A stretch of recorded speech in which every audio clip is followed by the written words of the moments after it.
Armed men stormed the courthouse just as Elena was about to sign her divorce papers, only to discover her cheating husband had stolen millions from the Mafia. Now she and her newborn daughter are caught in a war between criminals, and the only man who can protect them is the dangerously handsome crime lord who just declared her ex-husband's death sentence. One choice will determine if she survives the next 24 hours. Stay until the end to find out if love can bloom in the darkest places.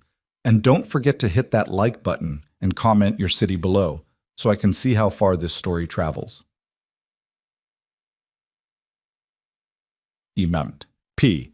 The courthouse on 5th and Madison smelled like old wood, stale coffee, and the particular kind of despair that accumulates in places where lives are legally dismantled. Elena Marquez had been sitting on the hard wooden bench outside courtroom 3B for 47 minutes, her 3-month-old daughter Sophia sleeping in the carrier strapped to her chest, when she finally admitted to herself that Adrian wasn't coming. Of course he wasn't coming. Adrian Russo didn't do things that inconvenienced him, and showing up to finalize their divorce in person would have been inconvenient. He had his lawyers for that. He had his new life for that. He had Veronica Ashford, the blonde socialite whose Instagram posts showed them jet-setting to places Elena had only dreamed about when she'd been foolish enough to believe in their marriage. Mrs. Russo? The bailiff, a heavy-set man with kind eyes, stood in the doorway. Judge Morrison is ready for you. Elena rose carefully, one hand supporting Sophia's head through the carrier. Her daughter stirred but didn't wake. 3 months old, and already she'd learned to sleep through chaos. Elena wondered if that was a survival skill Sophia had inherited from her, or if it was simply what happened when your life imploded before you could even understand what stability meant.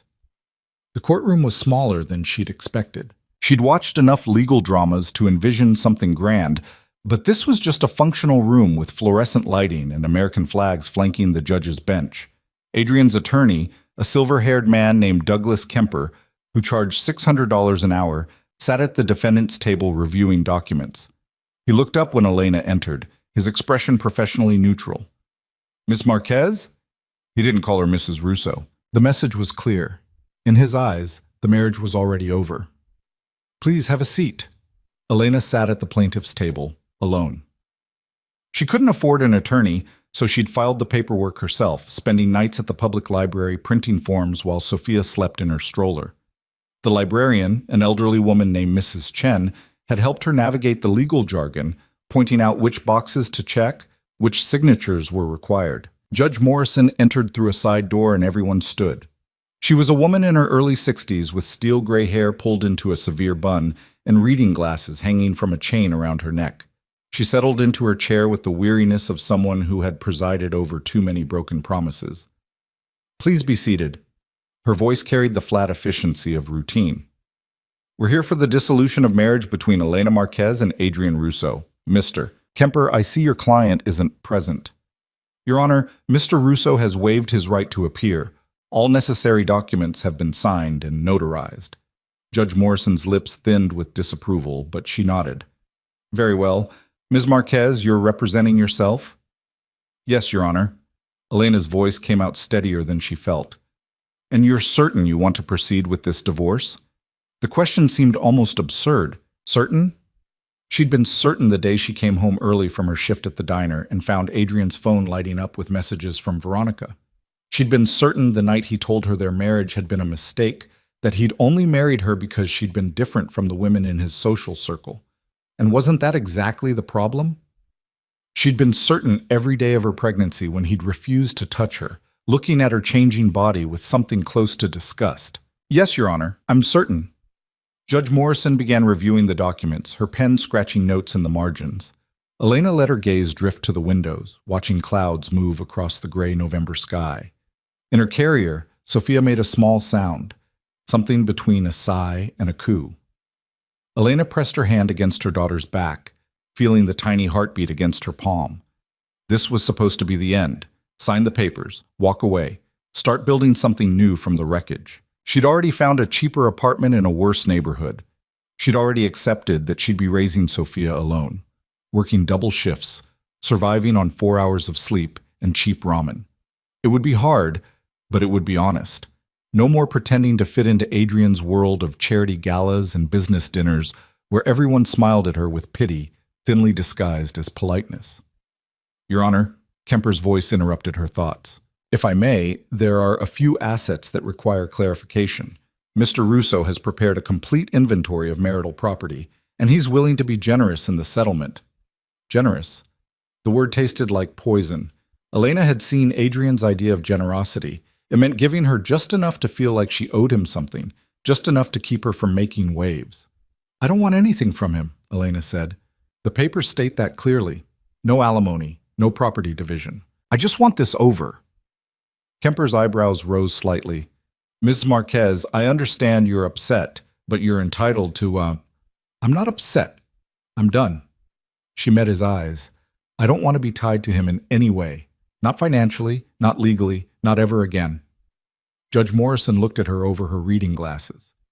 Ms. Marquez, I appreciate your desire for a clean break, but you have a child to consider. Child support isn't about you. It's about your daughter's welfare. I can provide for my daughter. On a waitress's salary? Kemper's tone wasn't unkind, but it was pointed. Mr. Russo earns considerable income. My daughter deserves a mother who doesn't accept money from a man who abandoned us. Elena's voice rose slightly, enough to make Sophia stir. She lowered it, forcing calm. I filed for child support in the original petition, but I've changed my mind. I don't want it. The judge set down her pen. Ms. Marquez, are you certain? Because once this divorce is finalized, modifying the terms will be difficult. Elena was about to answer when the courtroom door burst open. Not opened. Burst. 4 men entered, moving with the kind of purposeful coordination that made Elena's blood go cold. They weren't law enforcement. She could tell that immediately. Law enforcement announced themselves, showed badges, explained their presence. These men simply took positions around the room like they owned it, their hands resting on weapons concealed beneath expensive suit jackets. Judge Morrison shot to her feet. What is the meaning of this? Bailiff? The bailiff had already moved toward the nearest intruder, his hand on his service weapon, but he froze when a 5th man entered the courtroom. This one was different. He moved like water, smooth and inevitable, his presence filling the room before he'd taken 3 steps. He was perhaps 40, with dark hair touched with silver at the temples, and eyes the color of winter storms. His suit probably cost more than Elena earned in 6 months, tailored to perfection, and he wore it with the casual confidence of someone who knew exactly how dangerous he was. Judge Morrison. His voice was quiet, almost polite, with the faintest trace of an accent Elena couldn't place. I apologize for the interruption. This won't take long. This is a closed proceeding. I'm calling security. The judge reached for her phone, but one of the armed men moved to block her, shaking his head slowly. Elena's arms tightened around Sophia, instinct screaming at her to run, even as logic told her there was nowhere to go. The 4 armed men had positioned themselves at the exits. Whatever was happening, they'd planned it carefully. Kemper had gone pale. Who are you? You can't just... I can. The man in the perfect suit turned his attention to the lawyer, and Kemper fell silent mid-sentence. My name is Lucien Moretti, and I'm here to discuss a matter of stolen property. The name meant nothing to Elena, but Kemper's reaction suggested it should have. The attorney actually stumbled backward, his hand gripping the edge of the table for support. Mr. Moretti, I assure you I have no knowledge of any... Not you. Lucien's gaze shifted, landing on Elena with an intensity that made her breath catch. Though you've been remarkably helpful, Mr. Kemper. The financial documents you filed last month gave us exactly what we needed to track down your client. I don't understand. Elena heard herself speak, even though every instinct told her to stay silent, to make herself invisible. I don't know who you are or what you want, but this is a divorce proceeding. It has nothing to do with... It has everything to do with it. Lucien moved closer, his steps measured, unthreatening, but inexorable. Tell me, Ms. Marquez, how much do you know about your husband's business? He's in real estate development, Russo Enterprises. Is that what he told you? Something that might have been amusement flickered across Lucien's face. And you believed him? Elena's mind raced. She'd never questioned Adrian's work, never thought to dig deeper. He traveled frequently, met with investors, talked about projects and profit margins. It had all seemed normal, boring even. Your Honor, I must insist you call the police. Kemper had found his voice again, though it shook. This is highly irregular. The police won't come. Lucian didn't even look at the lawyer. They've been advised this is a matter of internal business resolution. Federal authorities have been similarly advised. No one is coming to rescue anyone, mister. Kemper, so I suggest you sit down and be quiet while I explain the situation to Ms. Marquez. Judge Morrison, who had remained standing, slowly sank back into her chair. Elena recognized the look on her face. She'd seen it in the mirror often enough. It was the expression of someone realizing they had absolutely no control over what was happening. Ms. Marquez. Lucian stopped a few feet from her table, close enough that she could see the silver threading through his dark hair, the lines around his eyes that suggested intelligence rather than age. 6 months ago, your husband approached certain individuals in my organization with a business proposal. He had connections in city planning, access to information about upcoming development projects. He offered to provide insider intelligence in exchange for funding. That's illegal. The words came out automatically. Yes, it is. Lucian's expression didn't change. But profitable, which is all Adrian Russo cared about. We provided him with $12 million over 4 months. He provided us with information that allowed us to acquire properties before their value increased. Everyone profited. Elena's hands had gone numb. $12 million. She'd been clipping coupons while her husband played with millions. 3 weeks ago, Lucien continued, your husband stopped responding to communications. The information he provided became less reliable. Then it stopped altogether. When my associates investigated, they discovered that Adrian Russo had taken our money and used it to establish himself with a rival organization. He's been selling them information about our operations, information he only had access to because of our arrangement. He stole from you. Elena's voice sounded distant, like someone else was speaking. $12 million and counting, plus the value of the intelligence he sold to our enemies. Lucian tilted his head slightly. In my world, Ms. Marquez, such betrayal has consequences. Severe ones. The courtroom had gone silent except for Sophia's breathing and the distant sound of traffic outside. Elena looked at Kemper, who was staring at his hands, refusing to meet her eyes. Then at Judge Morrison, who looked stricken. But... What does this have to do with me? Elena asked. I'm divorcing him. I don't want anything from him. I just want to be free of... Unfortunately, you're not free of him. Lucian's voice softened slightly, and somehow that was worse than if he'd been angry. You're his wife, the mother of his child. In the eyes of the people Adrian has betrayed, you're leverage, a weakness to exploit. The words took a moment to penetrate. When they did, Elena felt the world tilt. No. She stood up, holding Sophia against her chest. No, I have nothing to do with his business. I didn't know about any of this. I'm just trying to get away from him, to start over. I believe you. Lucien's eyes moved to Sophia, and something in his expression shifted. You didn't choose this, but you're caught in it nonetheless. Then arrest him, press charges, go to the authorities. The authorities can't protect you from the people hunting your husband, and they won't. Lucien gestured to one of his men, who produced a tablet and pulled up a series of photographs. He held it where Elena could see. The images showed carnage, bodies, blood, crime scenes that looked like war zones. This is what happens when people betray the Volkov family, Lucien said quietly. They're our primary rivals, and they're the ones your husband sold information to. When they discover he's been compromised, when they realize he's more liability than asset, they'll eliminate him, but not before they use him to send a message to others who might consider similar betrayals. Elena couldn't look away from the photographs. One showed a woman and 2 children, their bodies arranged with calculated brutality. That was Dmitry Volkov's accountant, Lucien continued. He was skimming. They killed him, his wife, and his daughters to make a point. They're not subtle, Miss Marquez. They're thorough. Stop. Elena's voice broke. Please, just stop. Why are you telling me this? Because you need to understand what you're facing. Lucien nodded, and his man took the tablet away. Adrian Russo triggered a war between 2 criminal organizations. The Volkovs will kill him when they find him. They'll kill anyone connected to him to erase his bloodline and make an example. That includes you and your daughter. The room spun. Elena sat down hard, her vision tunneling. This is insane, Judge Morrison had found her voice. You can't expect us to just sit here while you threaten. I'm not threatening anyone, Your Honor. I'm stating facts. Lucian's attention returned to Elena.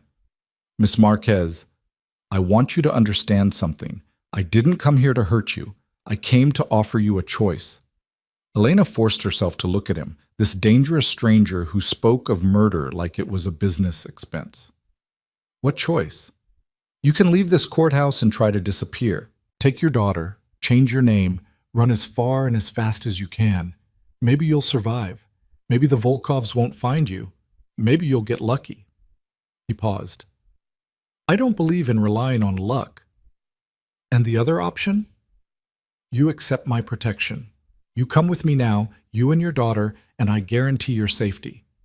Elena almost laughed. It came out as something closer to a sob. Protection? From you? You're a criminal. You just admitted to everything. I'm a businessman operating in a world with different rules than you're accustomed to. Yes, I operate outside the law. Yes, I've done things that would horrify you, but I keep my word, Ms. Marquez. When I promise protection, I deliver it. Why would you protect me? What do you get out of this?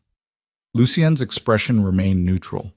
Adrian Russo owes me $12 million and significant compensation for his betrayal. Dead men can't repay debts, and I prefer to recover my investment when possible.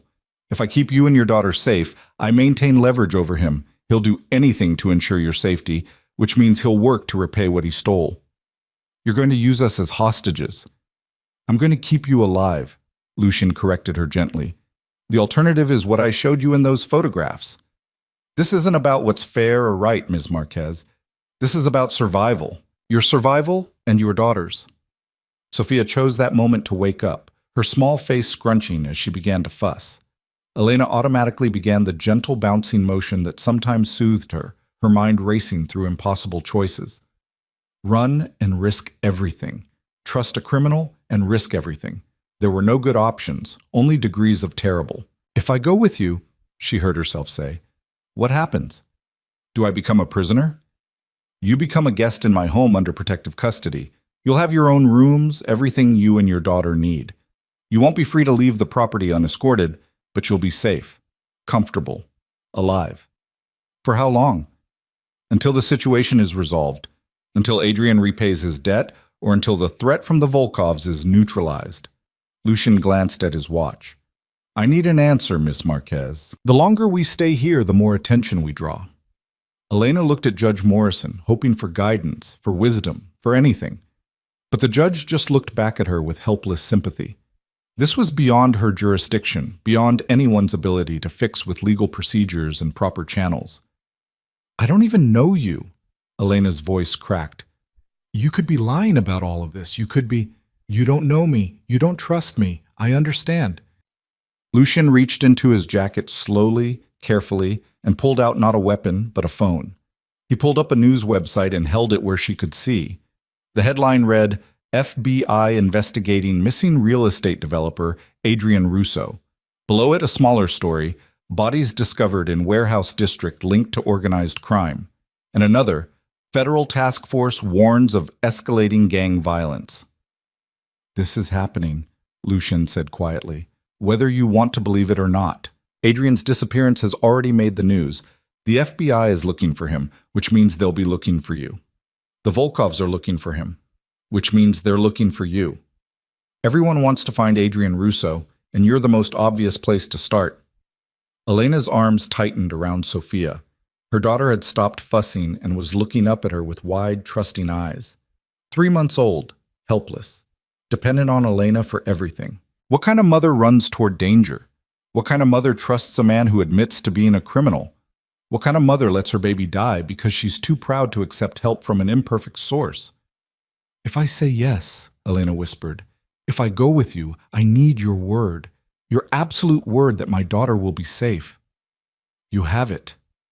Not good enough. Elena stood, moving closer to Lucien despite every instinct screaming at her to keep distance. I need you to promise me. Look me in the eye and promise me that whatever happens, my daughter will not be harmed. Lucian met her gaze, and for the first time, Elena saw something in his expression that wasn't calculated, a flicker of what might have been respect. I give you my word, Ms. Marquez. No harm will come to your daughter while she's under my protection. I will defend her with the same resources and commitment I use to defend my own interests. She will be safe. And me? You as well. Elena looked down at Sophia, whose tiny hand had wrapped around her finger with surprising strength. She thought about the apartment she'd rented, the life she'd planned, the independence she'd craved. She thought about the photographs Lucian had shown her, the bodies arranged like warnings. She thought about choice and how sometimes the only choice that matters is between bad and worse. Okay. The word came out barely above a whisper. Okay, I'll go with you. Lucian nodded once, then gestured to his men. Two of them immediately moved to the exits, checking the hallways. The others formed a protective circle around Elena. Your Honor, Lucian addressed Judge Morrison, you'll forget this conversation happened. Mr. Kemper, you'll tell your client that his wife left the courthouse without finalizing the divorce. You'll advise him to disappear if he values his life. Kemper nodded rapidly. Yes, of course, absolutely. And if either of you discusses what happened here with anyone, law enforcement, media, anyone, I'll know. Lucien's voice remained calm, but the threat was unmistakable. I'll be disappointed. You don't want to disappoint me. Judge Morrison's face had gone white, but she managed to nod. Lucian turned back to Elena. Do you have belongings? Anything you need from your apartment? I have a bag in the lobby. Diapers, bottles, changes of clothes for Sophia. That's all. We'll retrieve it. Anything else? Elena thought about the apartment, about the few possessions she'd managed to keep from her marriage, about the life she'd been planning to build from scratch. No, nothing else matters. Then we should go. The convoy out of the courthouse was surreal. Lucien's men moved with military precision, one ahead of Elena, one behind, two flanking. They descended the back stairwell instead of the main lobby, emerging into an underground parking garage where three black SUVs waited with engines running. Elena was guided into the middle vehicle. Lucian slid in beside her while two of his men took the front seats. Through the tinted windows, she watched the other SUVs fill with armed men. This is really happening, she murmured. Yes. Lucian fastened his seatbelt, then glanced at Sophia. Does she need anything? We have formula, diapers, whatever she requires. The question was so mundane, so domestic in the middle of this nightmare that Elena almost laughed. She's fine for now. I just fed her before the hearing. The convoy pulled out of the parking garage in formation, moving through downtown traffic with practiced ease. Elena watched the city slide past, wondering if she'd ever see it again as a free woman. Where are we going? She asked. My estate. It's about 40 minutes outside the city, heavily secured. You'll be safe there. Safe from the Volkovs. Safe from everyone. Lucian pulled out his phone, typing rapidly. I'm mobilizing additional security, alerting my people to watch for any movement from rival organizations. The next few days will be critical. Why? Because Adrian will hear that I have you. He'll panic. Panicked men make mistakes. Lucian's smile was cold. I'm counting on it. Elena looked down at Sophia, who had fallen back asleep, oblivious to the fact that her entire world had just shifted. I need you to understand something. What's that? I don't care what Adrian owes you. I don't care about his debts or his betrayals or his business deals. Elena's voice was steady, harder than she'd known she could make it. The only thing I care about is my daughter. If you use her to hurt him, if you put her at risk to get what you want, I'll find a way to make you regret it. Lucian studied her for a long moment. Then something that might have been genuine amusement crossed his face. You just threatened a man who walked into a courthouse with armed guards and interrupted a legal proceeding. I threatened a man who promised to protect my daughter. I'm holding you to that promise. Fair enough? Lucian pocketed his phone. For what it's worth, Miss Marquez, I respect that. You should be fierce about protecting her. It means you're a good mother. How would you know anything about good mothers? I had one once. His voice quieted. She died protecting me and my sister from men not unlike the Volkovs. I was 12. I understood then that protection is the only currency that matters when everything else fails. Elena hadn't expected honesty, hadn't expected to see anything human in this man who orchestrated violence like it was a business transaction. I'm sorry. Don't be. It taught me valuable lessons. Lucian looked out the window as the city gave way to suburbs, then to estates set back from the road. It taught me that safety is an illusion unless you have the power to enforce it.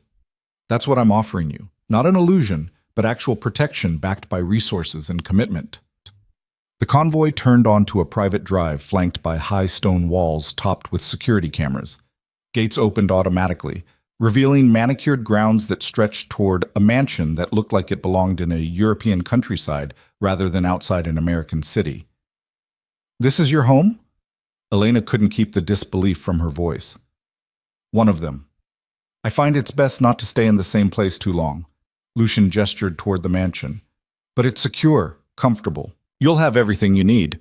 The SUVs pulled up to the main entrance, where more armed men waited. Elena felt like she'd stepped into a movie.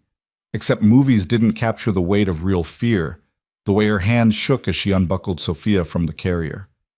A woman emerged from the mansion, middle-aged and professional in dark slacks and a crisp white blouse. Mr. Moretti.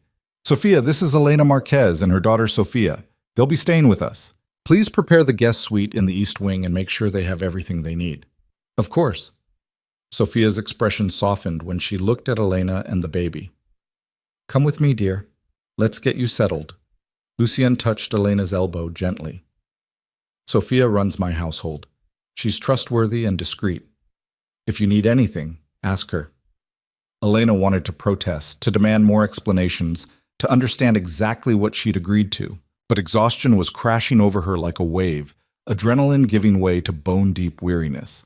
She followed Sophia into the mansion, aware of Lucien watching her go. The interior was stunning, marble floors, artwork that probably cost more than she'd earn in a lifetime, windows that overlooked gardens that looked professionally maintained. Sophia led her up a sweeping staircase to the second floor, down a hallway lined with closed doors. This will be your suite. Sophia opened double doors to reveal rooms that were bigger than Elena's entire apartment. A sitting area with comfortable furniture, a bedroom with a massive bed, and most importantly, a nursery already equipped with a crib, changing table, and supplies. How?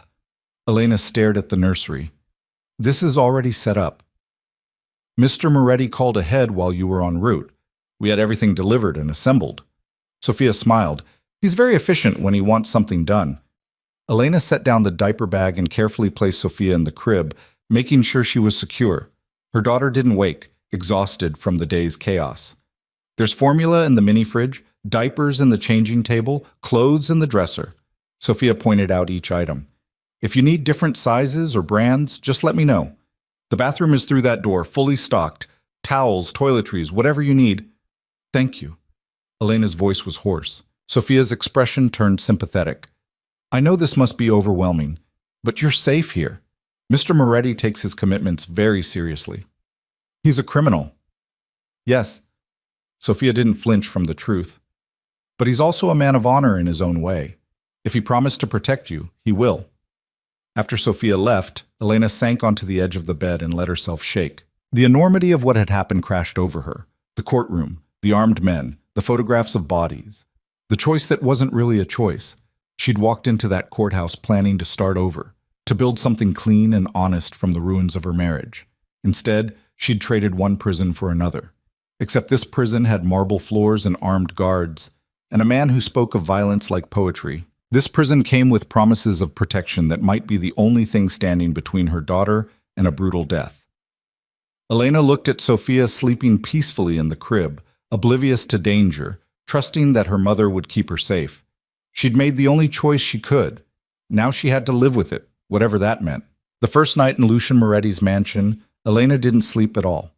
She sat in the cushioned chair beside Sophia's crib, watching her daughter's chest rise and fall, listening to the unfamiliar sounds of a house that was both sanctuary and prison. Footsteps in distant hallways, the low murmur of voices speaking languages she didn't recognize. Once, around 3 in the morning, The distinct sound of a helicopter landing somewhere on the grounds, its rotors cutting through the darkness before falling silent.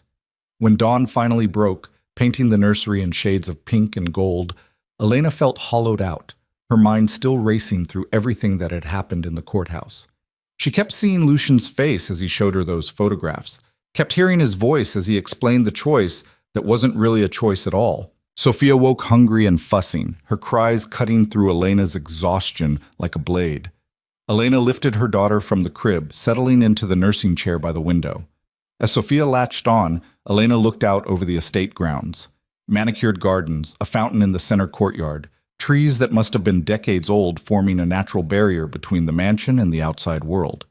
In the distance, she could see men patrolling, their weapons visible even from this height. A knock at the door made her tense. "Come in," she called, making sure the nursing blanket covered her properly. Sophia entered, carrying a tray laden with breakfast, scrambled eggs, toast, fresh fruit, orange juice, and coffee that smelled like heaven. "Good morning, dear. I thought you might be hungry." "Thank you." Elena's voice was rough from lack of sleep. "You didn't have to." "Mr. Moretti's instructions. You're to have whatever you need, whenever you need it." Sophia set the tray on the small table near the window. "He also asked me to let you know he'd like to speak with you this morning once you've had a chance to eat and settle Sophia." Elena's stomach tightened. "About what?" "He didn't say.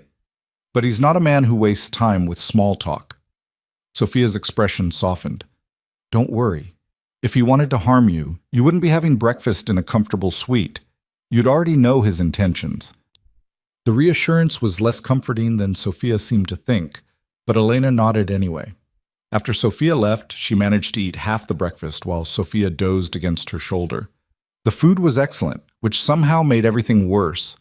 It was easier to hate a captor who treated you badly, harder when they provided fresh fruit and perfectly cooked eggs and coffee that actually tasted like something worth drinking. She showered quickly, keeping the bathroom door open so she could hear if Sophia woke.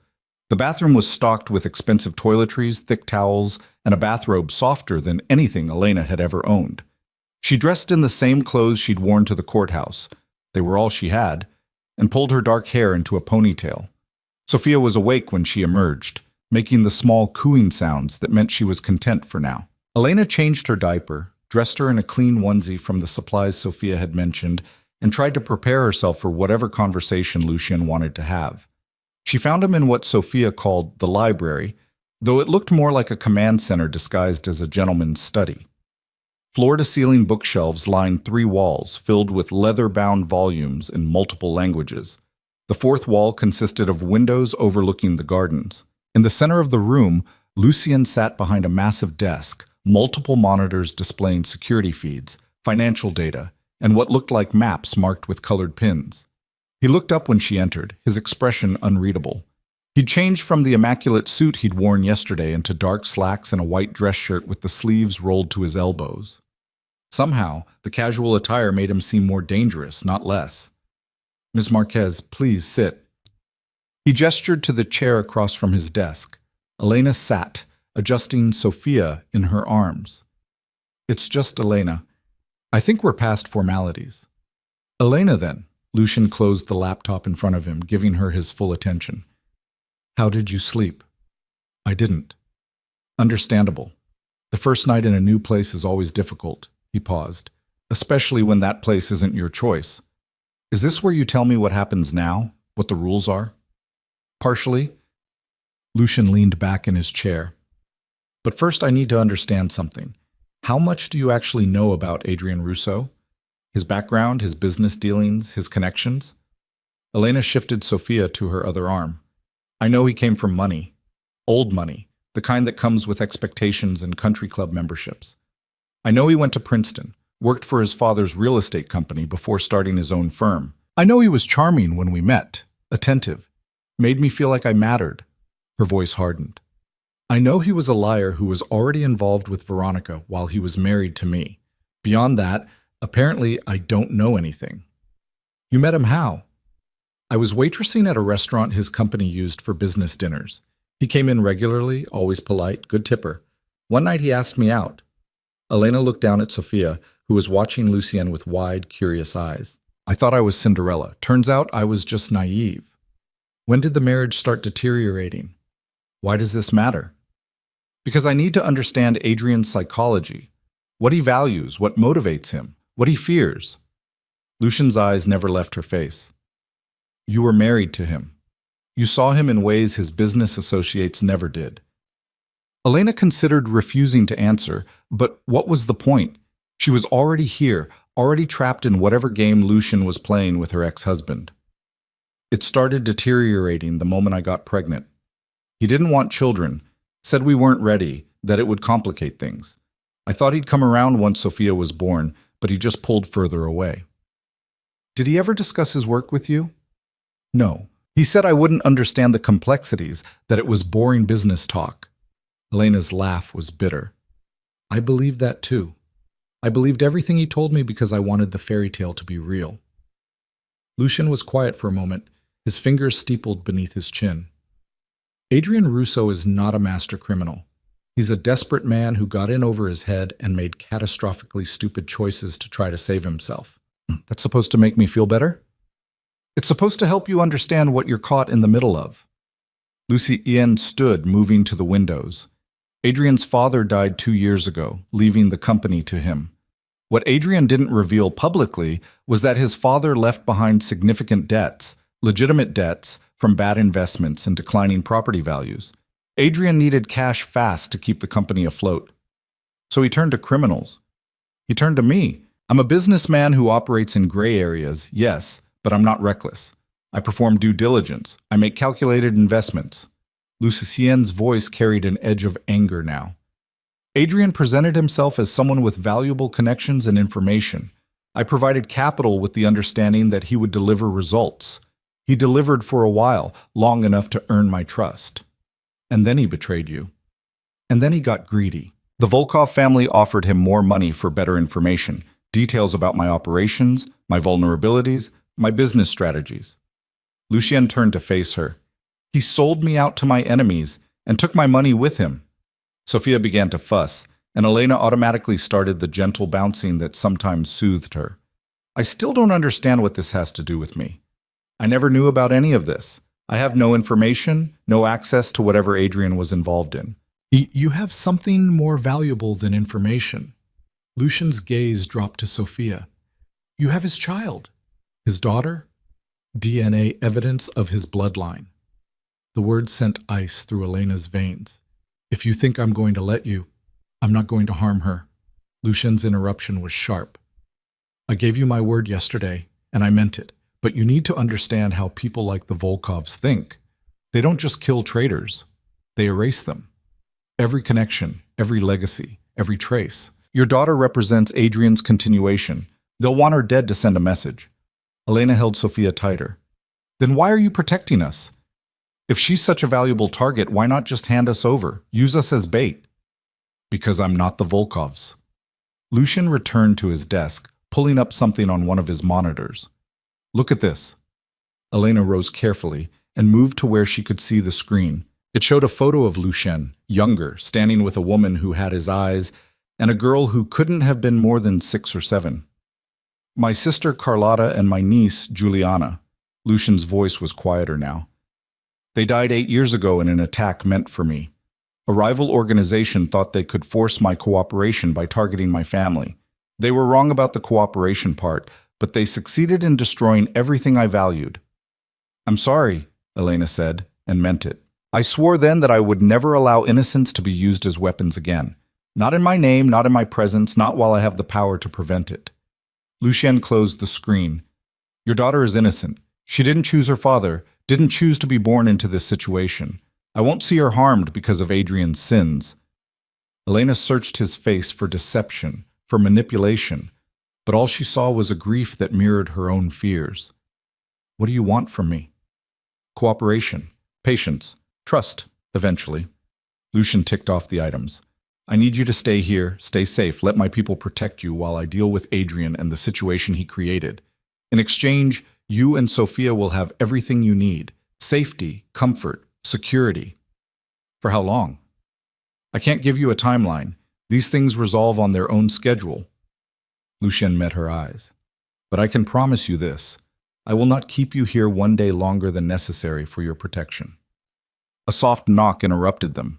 One of Lucien's men, the one from yesterday who had shown Elena the photographs, entered without waiting for permission. Boss, we have movement.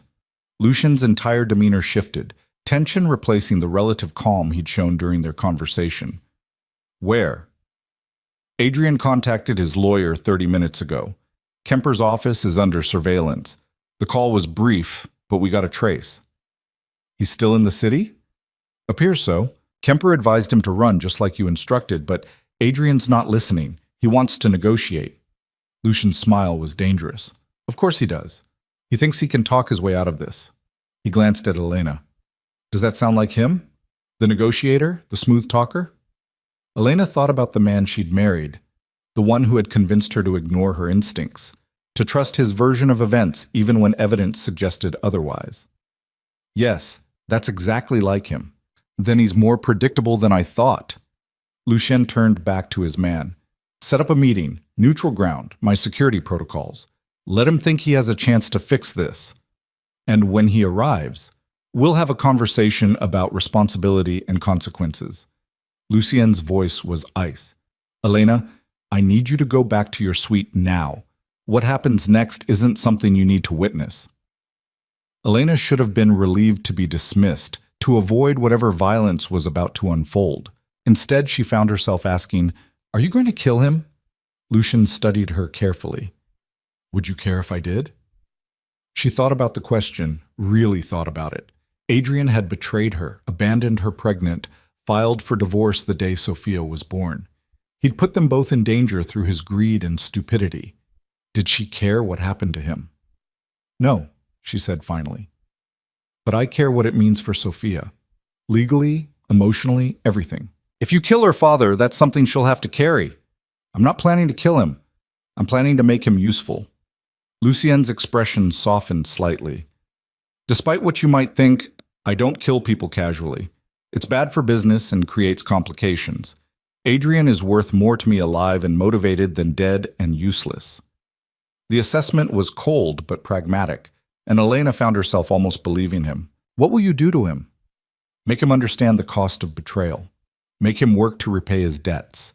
Make him realize that some mistakes don't end with death. They end with obligation. Lucien nodded toward the door. Now please, go. Sophia will bring you lunch later. If you need anything, use the phone in your suite. Elena left the library with Sophia, her mind churning. She'd expected a monster, and instead she'd found something more complicated. A man capable of violence who chose restraint. A criminal with a code of ethics that made a twisted kind of sense. Back in her suite, she laid Sophia on a blanket on the floor for tummy time and tried to process everything. Through the windows, she could see more security personnel than before. All of them alert. All of them armed. Whatever was about to happen with Adrian, Lucien was taking no chances. The hours crawled past. Sophia brought lunch as promised. Chicken Caesar salad, homemade bread, and iced tea. She also brought a baby monitor and showed Elena how to use it. Just in case you need to step away and want to keep an ear on her, Sophia explained, the range covers the entire estate. Thank you. Elena hesitated. Can I ask you something? Of course. How long have you worked for Lucien?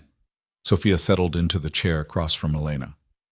15 years. I started as his sister's housekeeper before she died. He asked me to stay on afterward, said he needed someone who understood what family meant. Is he always like this? So controlled? Lucien learned early that emotion is a vulnerability. He feels things deeply, but he's learned to channel those feelings into action rather than reaction. Sophia's smile was sad. After Carlotta and Juliana died, he could have torn the city apart looking for revenge. Instead, he systematically dismantled the organization responsible piece by piece over 3 years. No rage, no drama, just cold, calculated justice. That's supposed to reassure me? It's supposed to help you understand who's protecting you. Sophia stood. He made you a promise, Elena. He'll keep it, no matter what it costs him. After Sophia left, Elena found herself at the window again, watching the grounds as afternoon faded toward evening. Sophia had fallen asleep after a bottle, exhausted from her own baby version of tummy time. Elena should have slept too, should have taken advantage of the quiet, But her mind wouldn't stop. She thought about Adrian, about the life they'd built that turned out to be constructed on lies. She thought about the divorce papers she'd never signed, the freedom that had been snatched away just as she'd reached for it. She thought about Lucien Moretti, this dangerous stranger who had somehow become her only protection against an even more dangerous world. The sound of vehicles approaching pulled her from her thoughts. Through the window, she watched 3 black SUVs pull up to the main entrance. Men emerged, their movements efficient and military precise. And in the middle of it all, surrounded by Lucien's security, was Adrian. Even from a distance, Elena could see the difference in him. The confident businessman who had walked away from their marriage was gone. This version of Adrian looked haunted, his expensive suit rumpled, his normally perfect hair disheveled. His hands were bound, not with handcuffs, but with plastic zip ties that spoke of practicality rather than law enforcement. She watched as they led him inside, watched as Lucien emerged from the mansion to meet him. Even from her window, she could read the power dynamic. Lucien standing straight and calm, Adrian hunched and desperate. Whatever conversation they were about to have, Elena was glad she wouldn't hear it. She turned away from the window and went to check on Sophia, who slept peacefully, unaware that her father had just walked into a lion's den of his own making. Elena stroked her daughter's soft cheek, marveling at how something so pure could exist in the middle of so much darkness. An hour later, a knock at her door preceded Sophia's entrance. The older woman looked troubled. "Mr. Moretti asks if you would join him in the library. Adrian is requesting to see you and Sophia." Elena's first instinct was to refuse, but curiosity, and perhaps a need for closure, made her nod. "Give me a minute." She checked her reflection in the bathroom mirror, making sure she looked composed, strong. Then she carefully lifted Sophia, who stirred but didn't wake, and followed Sophia downstairs. The library looked different than it had that morning. Adrian sat in the chair Elena had occupied earlier, his wrists still bound, 2 of Lucien's men flanking him. His face when he saw Elena was a mix of relief and desperation that made her stomach turn. "Elena, thank God." Adrian tried to stand, but one of the guards placed a hand on his shoulder, keeping him seated. "Are you okay? Is Sophia—" "We're fine." Elena's voice was cold. "No thanks to you. I can explain everything. The business, the money, all of it. I was trying to save the company, trying to save yourself," Lucien interrupted from where he stood by the windows. "Let's not dress this up as noble sacrifice, Adrian. You gambled with other people's money and lost. You made deals with people who don't accept failure. And when it all fell apart, you ran and left your wife and infant daughter to clean up your mess." Adrian's face flushed. "I didn't know they'd go after her. I thought—" "You didn't think at all." Elena moved closer, letting him see Sophia properly. "You filed for divorce the day she was born. You never even asked about her, never wanted to know if she was healthy, if I was okay, nothing. And now you want what? Sympathy? Understanding?" "I want my family back." Adrian's voice cracked. "I made mistakes, terrible mistakes. But I love you. I love both of you." The laugh that escaped Elena was sharp enough to make Sophia stir. "You don't know what love is. Love doesn't abandon. Love doesn't betray. Love doesn't put its family in danger because it's too greedy and stupid to see consequences." "Please." Adrian looked at Lucien. "I'll give you everything, the money, the information, access to the Volkov's operations. Just let me be with my family, protect all of us." "Well," Lucien's expression was almost pitying. "You still don't understand. Elena and Sophia aren't your family anymore. You gave up that right when you chose yourself over them." He moved to stand beside Elena. "They're under my protection now, my responsibility, my commitment. You can't just take my wife and daughter. I didn't take them. They came to me because you left them with no other choice." Lucien's voice was quiet, but absolute. "Here's what's going to happen, Adrian. You're going to work for me. You're going to use every connection, every piece of information, every resource you have to undo the damage you've caused. You're going to help me neutralize the Volkov threat and recover my investment. And if I refuse, then I'll hand you over to the Volkovs myself and let them do what they do best. But before that, I'll make sure Elena and Sophia disappear somewhere even I can't find them, just to ensure you die knowing you failed them completely." The color drained from Adrian's face. You're a monster. No, I'm a businessman. Lucian gestured to his men. Take him to the secure room. Make sure he's comfortable enough to think, but uncomfortable enough to understand his situation. As they hauled Adrian to his feet, he looked at Elena one last time. I'm sorry for everything. Elena met his eyes without flinching. I don't care. They dragged him from the library, his protests fading as they moved deeper into the mansion. Elena stood still, Sophia's weight in her arms grounding her until the sounds disappeared entirely. Thank you, she said finally. Lucien raised an eyebrow. For what? For not making me forgive him. For not pretending he deserves a second chance. He doesn't. Some betrayals are too complete for redemption. Lucien moved back to his desk. But he can still be useful, and usefulness can sometimes substitute for redemption in terms of practical outcomes. Elena looked down at Sophia, who had woken and was looking around with curious eyes. What happens now? Now you rest. Tomorrow, we start planning how to end this situation permanently. Lucian's smile was grim. The Volkovs think they're hunting Adrian. They don't know I have him. That gives us an advantage, but only if we use it wisely. You said you weren't planning to kill them. I'm not. I'm planning to make them irrelevant. Lucian pulled up files on his computer. There are many ways to win a war, Elena. Death is just the most obvious and least creative. As Elena left the library, Sophia gurgling contentedly against her shoulder, she realized something that should have terrified her, but instead felt almost like relief. She'd spent months trapped in a marriage built on lies, pretending everything was fine while her world crumbled. Now she was trapped in a mansion surrounded by criminals, and somehow it felt more honest than anything she'd experienced with Adrian. At least here, nobody pretended the danger wasn't real. At least here, the monster protecting her didn't claim to be a prince.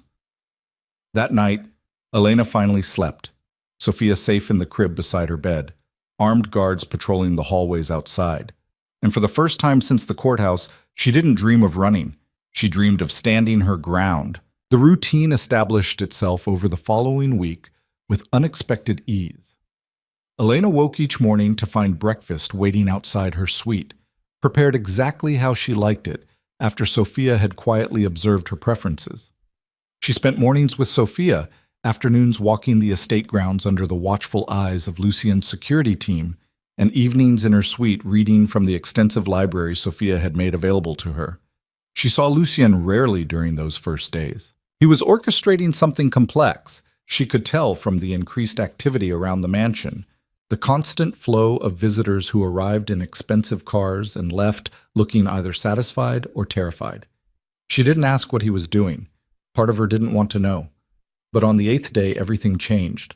Elena was in the nursery changing Sophia's diaper while singing softly, when she heard the distinctive sound of raised voices from somewhere below. Not shouting exactly, but the kind of controlled anger that was somehow more frightening than rage. She finished with Sophia, picking her up and moving to the window. The courtyard was filled with vehicles she didn't recognize, and men in suits that looked expensive but wrong somehow, cut differently than Lucien's people wore. They moved with an arrogance that made Elena's skin crawl, and in the center of them stood a man who could only be described as deliberately intimidating. Tall, broad-shouldered, with platinum blonde hair and a scar running from his left eyebrow to his cheekbone. She watched as Lucien emerged from the mansion, flanked by his own security. Even from her window, she could see the tension in every line of his body, the way his men had positioned themselves for maximum tactical advantage. This wasn't a friendly visit. Sophia appeared in her doorway without knocking, her face pale. Elena, I need you to take Sophia to the safe room, now. What's happening? The Volkovs are here. They've requested a meeting. Sophia's hands were shaking as she gestured urgently. Lucien agreed to hear them out, but we need you somewhere they can't see you, can't know you're here. Elena's heart hammered against her ribs. Where's the safe room? Sophia led her quickly down the hallway to what looked like a linen closet. She pressed a specific pattern on what appeared to be decorative molding, and a section of the wall swung inward, revealing a steel door with a biometric lock. Your palm print was already added to the system, Sophia explained, pressing Elena's hand against the scanner. The door opened with a mechanical hiss. Inside, you'll find everything you need: food, water, supplies for Sophia. There's a monitor that shows feeds from the security cameras. Lock yourself in and don't come out until Lucien or I give you the all clear with the code word. What's the code word? Sanctuary. Sophia's eyes were wet. If anyone says anything else, even if it sounds urgent, don't open this door. Do you understand? Elena nodded, clutching Sophia tighter. What about you? I'll be fine. They're not here for the staff. Sophia squeezed her arm. Go. Now. The safe room was smaller than Elena expected, but efficiently designed. Reinforced walls, a single cot, shelves stocked with supplies, and a wall of monitors showing different angles of the estate. She locked the door behind her, heard the heavy bolts slide into place, and felt the weight of isolation settle over her like a blanket. Sophia began to fuss, picking up on Elena's anxiety. Elena sat on the cot, nursing her daughter while watching the monitors, trying to understand what was unfolding outside her sanctuary. The main monitor showed the courtyard. Lucien and the scarred man stood perhaps 10 feet apart, their respective security details forming two opposing walls of armed tension. Elena fumbled with the controls and found the audio feed. Unexpected Dmitri, showing up at my home without invitation. Lucien's voice was calm, but Elena had learned to recognize the steel underneath his courtesy. Perhaps if you returned phone calls, Lucien, formal visits wouldn't be necessary. The scarred man, Dmitry Volkov, Elena realized, spoke with a thick Russian accent. We have business to discuss. I wasn't aware we had business. Your organization and mine have maintained careful distance for good reason. That distance was violated when you began harboring assets that belonged to us. Dmitry's smile was predatory. Adrian Russo owes my family considerable debt. We've been looking for him. Imagine my surprise when I learned he's been a guest in your estate. Elena's breath caught. How did they know? How had they found out? Lucien's expression didn't change. Adrian Russo owes me $12 million in compensation for betraying my trust. He's working off that debt under my supervision. What claim do you have on him? He sold us information worth far more than your $12 million. Information about your operations, your vulnerabilities, your territories. Dmitry took a step forward. Then he disappeared with money we paid him for services not yet rendered. That makes him our problem to resolve. Interesting theory, except he's physically in my custody, which makes him my problem. Lucien matched Dmitry's step with one of his own. Unless you're suggesting you have some legal right to him, should we involve the authorities to settle this dispute? The mention of authorities made several of Dmitry's men shift uncomfortably. Dmitry's smile hardened. You know we don't operate that way. Then we're at an impasse. I have Adrian, you want Adrian, but possession, as they say, is 9/10 of the law. Lucien gestured to his men. I'm afraid I'll have to ask you to leave my property. When I'm finished extracting value from Mr. Russo, we can discuss whether there's anything left worth sharing. And his wife? His child? Dmitry's question was casual, but Elena felt ice flood her veins. Are they also assets you're extracting value from? Lucien's entire demeanor shifted. It was subtle, but Elena saw it on the monitor. The way his shoulders squared, the way his hands, which had been relaxed at his sides, curled into loose fists. I don't know what you're talking about. Don't insult my intelligence. We've been watching Russo's lawyer. We know his wife came to the courthouse for divorce proceedings. We know she left with your people. We know she never returned home. Dmitry's voice dropped to something almost pleasant, which made it more threatening. So where is Elena Marquez? Where's the baby? If Mrs. Russo is under my protection, it's because her husband's actions put her at risk. That has nothing to do with you. Everything Adrian Russo touches has to do with us now. He made that choice when he took our money. Dmitry spread his hands. I'm being reasonable, Lucien. Give us Russo and his family. We'll handle our business quietly, professionally. No war, no escalation, no problems between our organizations. Elena felt sick. They wanted all of them. They wanted to erase Adrian's entire bloodline, just like Lucien had warned. No. Lucien's voice was flat, absolute. Elena Marquez and her daughter are innocent civilians caught in circumstances beyond their control. They're under my protection, and that protection is non-negotiable. Everything is negotiable. Not this. Lucian took another step forward, close enough now that his security detail tensed. I lost my sister and niece to animals who thought family members were acceptable targets. I swore then that I would never allow such brutality in my sphere of influence. So let me be crystal clear, Dmitri. The woman and child are off limits, completely.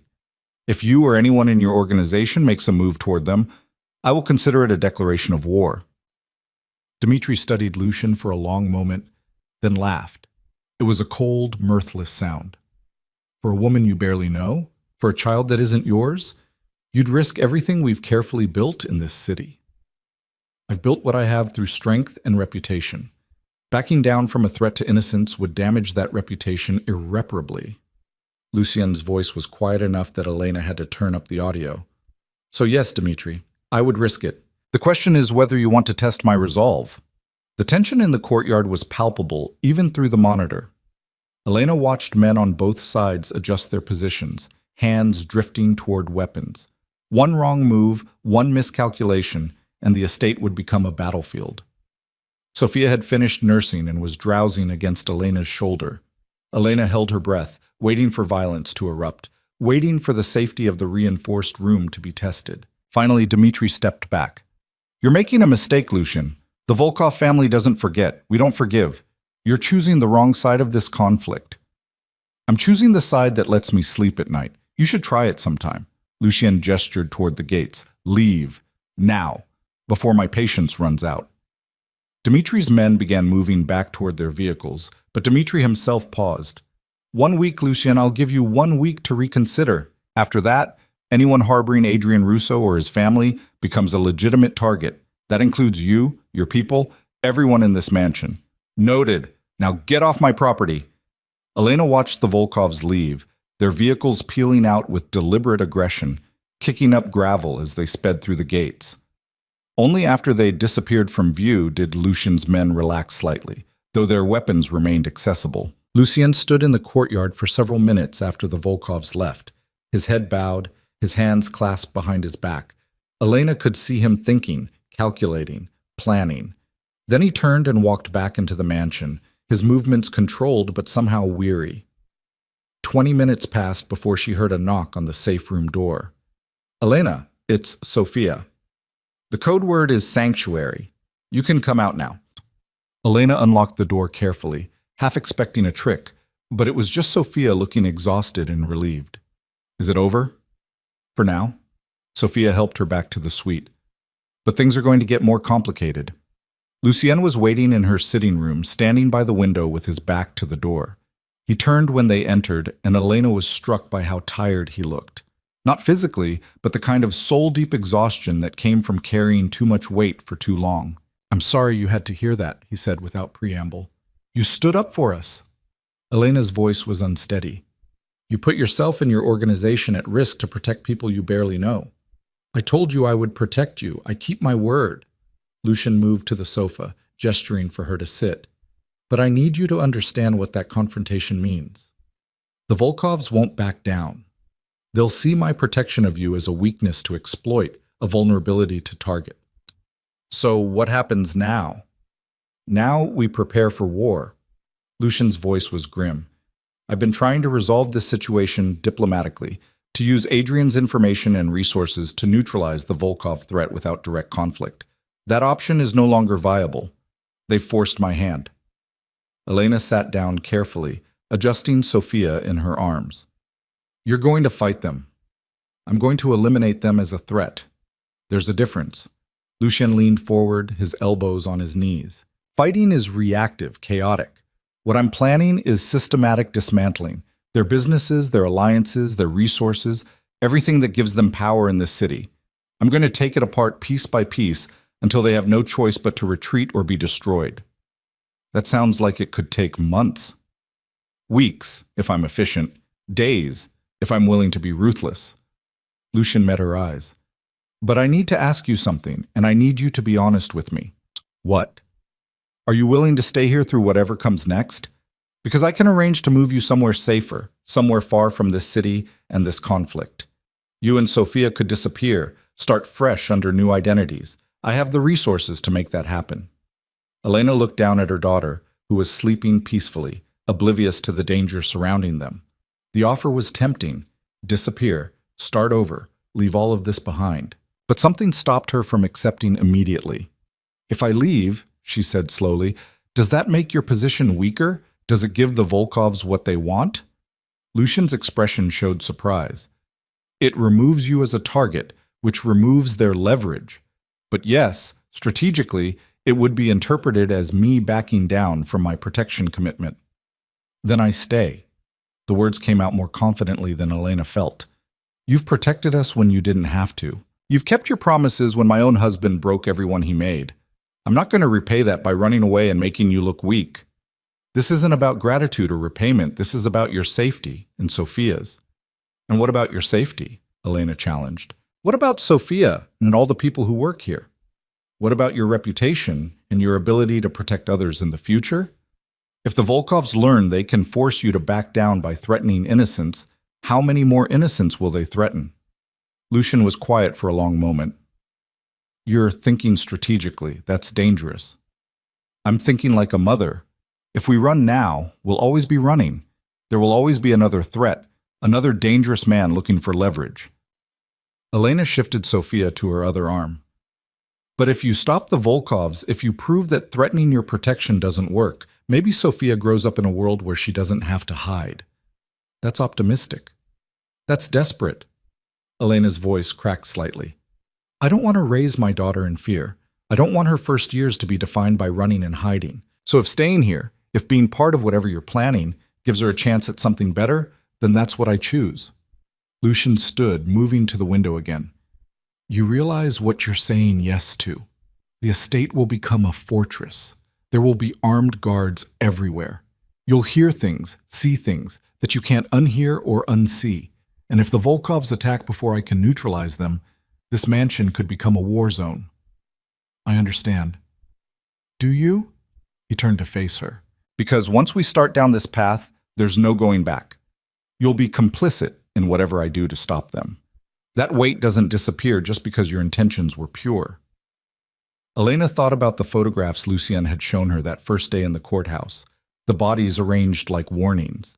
She thought about Adrian, locked somewhere in this mansion, paying for his betrayals. She thought about the life she'd imagined when she married him, the fairy tale that had turned into a nightmare. I'm already complicit, she said quietly. I married a criminal without knowing it.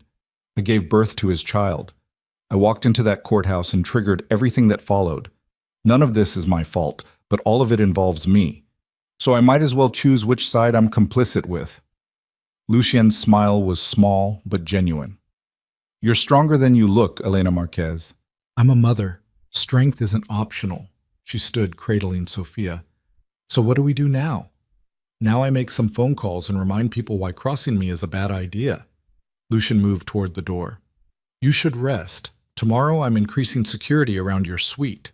You'll have a personal detail assigned to you whenever you leave these rooms. Will I see you? The question came out before Elena could stop it, and she felt her face flush. Lucian paused at the door, looking back at her with an expression she couldn't quite read. Yes, he said finally. I think it's important that you understand what's happening, what's being done in your name. I'll brief you daily on our progress. After he left, Elena put Sophia in the crib and stood at the window, looking out over the estate grounds. The sun was setting, painting everything in shades of orange and gold. It should have been beautiful, peaceful. Instead, it looked like a battlefield waiting to happen. That night, as Elena tried to sleep, she heard increased activity throughout the mansion. Footsteps in the hallways, quiet conversations in languages she didn't understand, the occasional sound of vehicles arriving and departing. Lucien was mobilizing his forces, preparing for war. She should have been terrified. Instead, she felt something almost like purpose. For months, she'd been passive, letting life happen to her, accepting Adrian's betrayals and dismissals because she didn't know how to fight back. Now finally, she was making choices that mattered. Dangerous choices, maybe, but hers. The next morning, Elena woke to find a woman waiting in her sitting room. She was perhaps 30, with dark hair pulled into a severe bun and eyes that missed nothing. She wore tactical clothing and moved with the efficient grace of someone trained for violence. Mrs. Marquez, I'm Natasha. Mr. Moretti assigned me to your security detail. Her accent was faint, Eastern European, but softened by years elsewhere. I'll be with you whenever you leave your suite, and I'll be stationed outside your door at night. Is that really necessary? After yesterday's visit from the Volkovs? Yes. Natasha's expression was professional, but not unkind. Mr. Moretti doesn't take chances with people under his protection. You and your daughter are now his highest priority. Elena found herself in a strange new routine over the following days. Natasha accompanied her everywhere, a constant silent presence who somehow made Elena feel both safer and more aware of the danger surrounding them. She watched Natasha scan every room before Elena entered, watched her hand drift to the weapon concealed beneath her jacket whenever unfamiliar sounds echoed through the mansion. Lucien kept his promise about daily briefings. Each evening, after Sophia was asleep, Elena would go to his library and he would explain what was happening in the larger war she'd become part of. We've frozen 3 of the Volkov family's bank accounts, he told her on the 3rd day. Legitimate business accounts they were using to launder money. Without access to those funds, they can't pay their street-level operatives. Won't they just use cash? They would, if I hadn't also convinced their primary cash storage facility to close for renovations. Lucien's smile was sharp. The building's owner owed me a favor. He's suddenly discovered structural issues that require immediate attention. On the 5th day, 2 of the Volkov's city council allies have announced they won't be seeking re-election. Turns out their constituents are very interested in their voting records on zoning laws that benefited certain criminal enterprises. You leaked information? I provided concerned citizens with publicly available voting records and property ownership data. What they do with that information is their choice. Lucien poured himself a drink from the crystal decanter on his desk. Politics is just another battlefield, Elena. You win by controlling information. On the 7th day, Dmitri's deadline, Elena expected violence. Instead, Lucien showed her surveillance footage of a warehouse on the docks going up in flames. That was one of the Volkov's primary distribution centers for smuggled goods, he explained. Insurance will cover the loss, but the investigation will tie up their operations for months. And the fire marshal I've been cultivating will be very thorough in his examination of building code violations. Elena watched the flames on the monitor. You're destroying their empire without firing a shot. Bullets are expensive and attract attention. Financial pressure and legal complications are much more elegant. Lucien closed the laptop. But don't mistake elegance for mercy. I'm still destroying them. Just slowly enough that they feel every loss. And Adrian? What's his role in all this? Lucien's expression hardened. Adrian is providing information about the Volkov's operations, their contacts, their vulnerabilities. He's proving surprisingly cooperative when properly motivated. What motivation? The knowledge that his daughter's safety depends on his usefulness. Lucien met her eyes. I told him that the moment he stops being valuable, I have no reason to maintain my protection of you and Sophia. It's not true, but he doesn't know that. Elena should have been disturbed by the manipulation. Instead, she felt a grim satisfaction. He's scared. He's terrified, as he should be. Lucien stood, moving to the window that had become his default position during their conversations. He destroyed lives through his greed. He should face consequences. But you're not killing him. Death would be easier for him than what I'm doing. He has to live with his failures, his fear, his knowledge that he gambled everything and lost. Lucien turned to face her. Sometimes the cruelest punishment is survival. Their conversations had developed a strange intimacy born from shared danger and forced proximity. Elena found herself looking forward to these evening briefings, to the way Lucien spoke to her like an equal rather than a victim or a burden. He asked her opinions, listened when she questioned his strategies, even adjusted his plans based on her insights about Adrian's psychology. You would have made a good strategist, he told her one evening, after she'd suggested a way to pressure one of the Volkov's allies. You think several moves ahead. I think like someone who's been manipulated, Elena corrected. I've learned to recognize the games people play. That's what makes you valuable. You understand psychology, motivation, weakness. Lucien's gaze was thoughtful. Most people in my world understand violence and money. Few understand the more subtle forms of power. Elena felt heat rise in her face at the compliment. I'm just trying to survive. No, You're trying to build something better from terrible circumstances. That's different.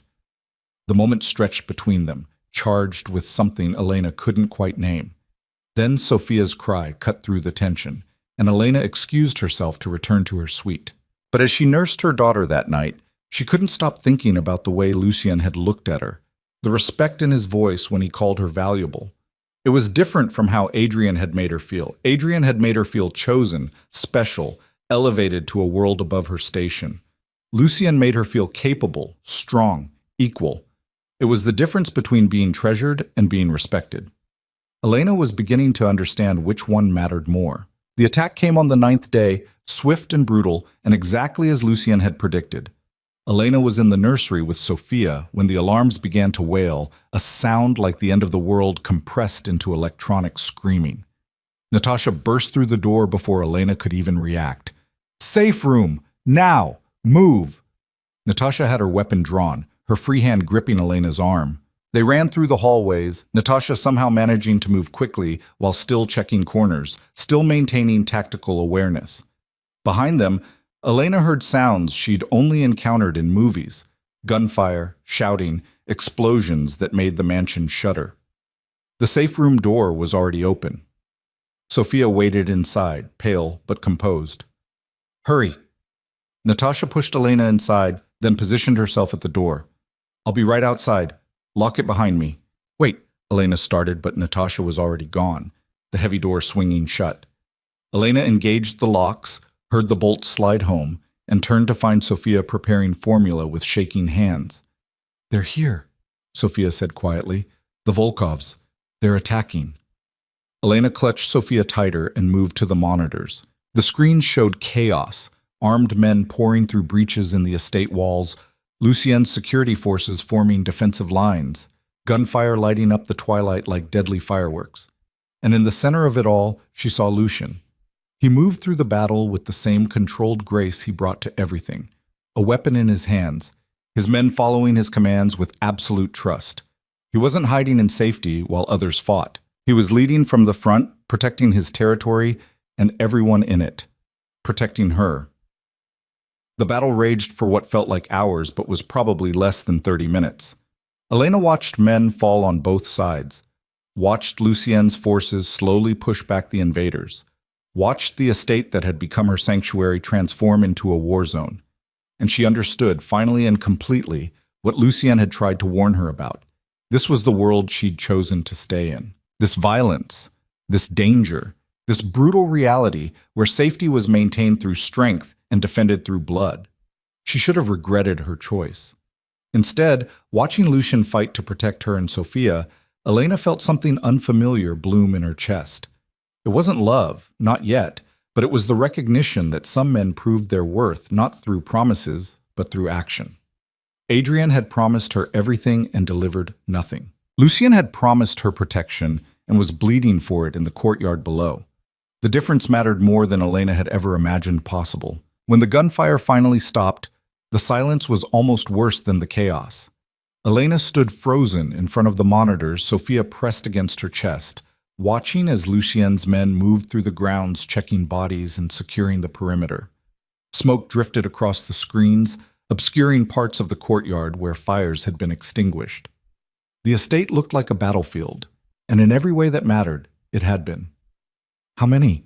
Sophia's voice was barely a whisper. Elena counted the still forms on the ground, her stomach churning. "I don't know, too many." On the monitor showing the main entrance, she watched Lucien holster his weapon and speak into a radio. Even through the grainy security feed, she could see blood on his shirt, though whether it was his or someone else's, she couldn't tell. He gestured sharply to his men, directing them with the same controlled authority he'd shown throughout the battle. A knock on the safe room door made both women jump. "It's Natasha. Code word is sanctuary. The threat has been neutralized."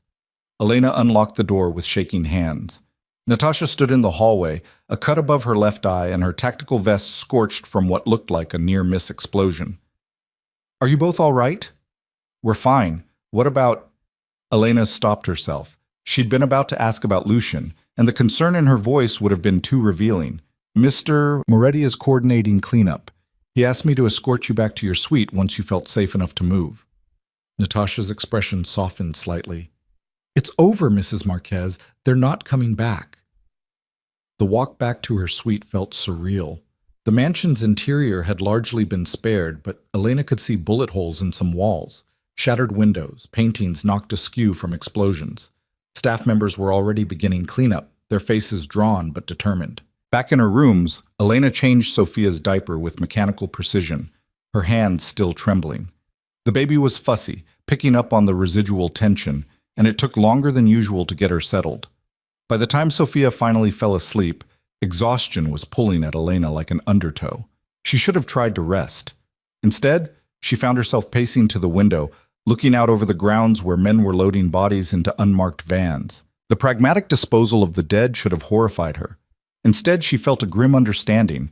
This was Lucien's world, and in his world, evidence disappeared and problems were solved with brutal efficiency. Another knock. This time it was Sophia carrying a first aid kit. He's asking for you. Lucien? He's in his study. He's hurt, but he won't let anyone tend to him until he's finished debriefing his security team. Sophia pressed the first aid kit into Elena's hands. He might listen to you. Elena wanted to refuse, to stay in the safety of her suite and pretend the battle hadn't happened. But the weight of the first aid kit in her hands felt like a responsibility she couldn't ignore. Will you watch Sophia? Of course. She found Lucien exactly where Sophia said he'd be, standing behind his desk reviewing security footage with 3 of his men. He'd removed his ruined jacket and rolled up his shirt sleeves, revealing a deep gash on his left forearm that was still bleeding sluggishly. His face was pale beneath the blood spatter, his jaw tight with pain he was clearly ignoring. The men looked up when Elena entered, surprise flickering across their faces. Lucien's eyes met hers, and something in his expression shifted. Gentlemen, we'll continue this in an hour. Make sure the perimeter is reinforced and double the guard rotations. His voice was steady despite his obvious injuries. I want a full casualty report and damage assessment by morning. The men filed out, leaving Elena alone with Lucien. The silence stretched between them, heavy with everything that had happened, everything they'd survived. Sophia said you were hurt. Elena set the first aid kit on his desk. It's nothing serious. You're bleeding. I've had worse. But even as he said it, Lucien swayed slightly, catching himself on the edge of the desk. Elena moved before she could second-guess herself, pulling out the desk chair. Sit. Now. To her surprise, he obeyed. Up close, she could see the exhaustion carved into every line of his face, the way his hands trembled slightly as he rested them on his knees. This wasn't the composed strategist or the dangerous crime lord. This was a man who had just fought a war and was running on nothing but adrenaline and willpower. Let me see your arm. Elena opened the first aid kit, grateful for the first aid training she'd received when Sophia was born. The gash was deep but clean, probably from a knife rather than shrapnel. You don't have to do this, Lucien said quietly. You got hurt protecting me and my daughter. The least I can do is clean a wound. Elena began wiping away the blood with antiseptic wipes, working as gently as she could. Lucien flinched but didn't pull away. The intimacy of the moment wasn't lost on her. Standing this close to him, touching his bare skin, seeing him vulnerable in a way she'd never expected. She could feel the heat radiating from his body, could see the muscle definition in his forearms, the old scars that suggested this wasn't his first battle. This needs stitches, she said, examining the wound more closely. I'll have my doctor look at it later.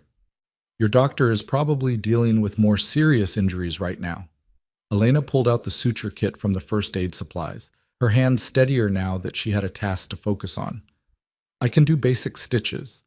I had to learn when I was pregnant. The clinic I went to offered free classes for expectant mothers. Lucien watched her thread the needle with surprising skill. You're full of unexpected talents. I'm full of survival skills masquerading as talents. Elena positioned herself closer, one hand steadying his arm. This is going to hurt. I know. His voice was rough. Do it. She worked quickly, each stitch precise and careful. Lucien didn't make a sound, but she could feel the tension in his muscles, the way he held himself absolutely still. When she finished, she wrapped the wound in clean gauze and secured it with medical tape. There. Not pretty, but functional. Elena stepped back, suddenly aware of how close they'd been, how her hands had lingered on his skin longer than necessary. "Thank you." Lucien flexed his arm carefully, testing the stitches. "You did well. I had good motivation." Elena began cleaning up the medical supplies, needing something to do with her hands. "I watched the battle on the monitors. You were exposed, vulnerable. If something had happened to you, nothing happened. This time." She turned to face him. "But they came here, Lucien. They attacked your home, put everyone at risk. And it's because of me, because you wouldn't give me up. It's because of their greed and violence, not because of you." Lucien stood, moving to his usual position by the window. "Don't take responsibility for other people's evil choices." "That's rich coming from you." The words came out sharper than Elena intended. "You're taking responsibility for protecting me. You're putting your life and your people's lives at risk because you made a promise to a stranger. You're not a stranger anymore." The admission hung in the air between them. Elena's breath caught. "What am I then?"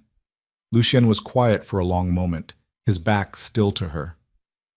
"You're someone I respect, someone who's stronger than she knows, someone whose presence in this house has reminded me why I made certain vows after my sister died. I'm just a woman trying to protect her child. You're more than that, and you know it." He turned to face her. "You could have run when I offered. You could have disappeared, started over, let me handle this alone. But you stayed. You chose to be part of this, to stand with me against people who would destroy everything you love. I stayed because running meant you looked weak.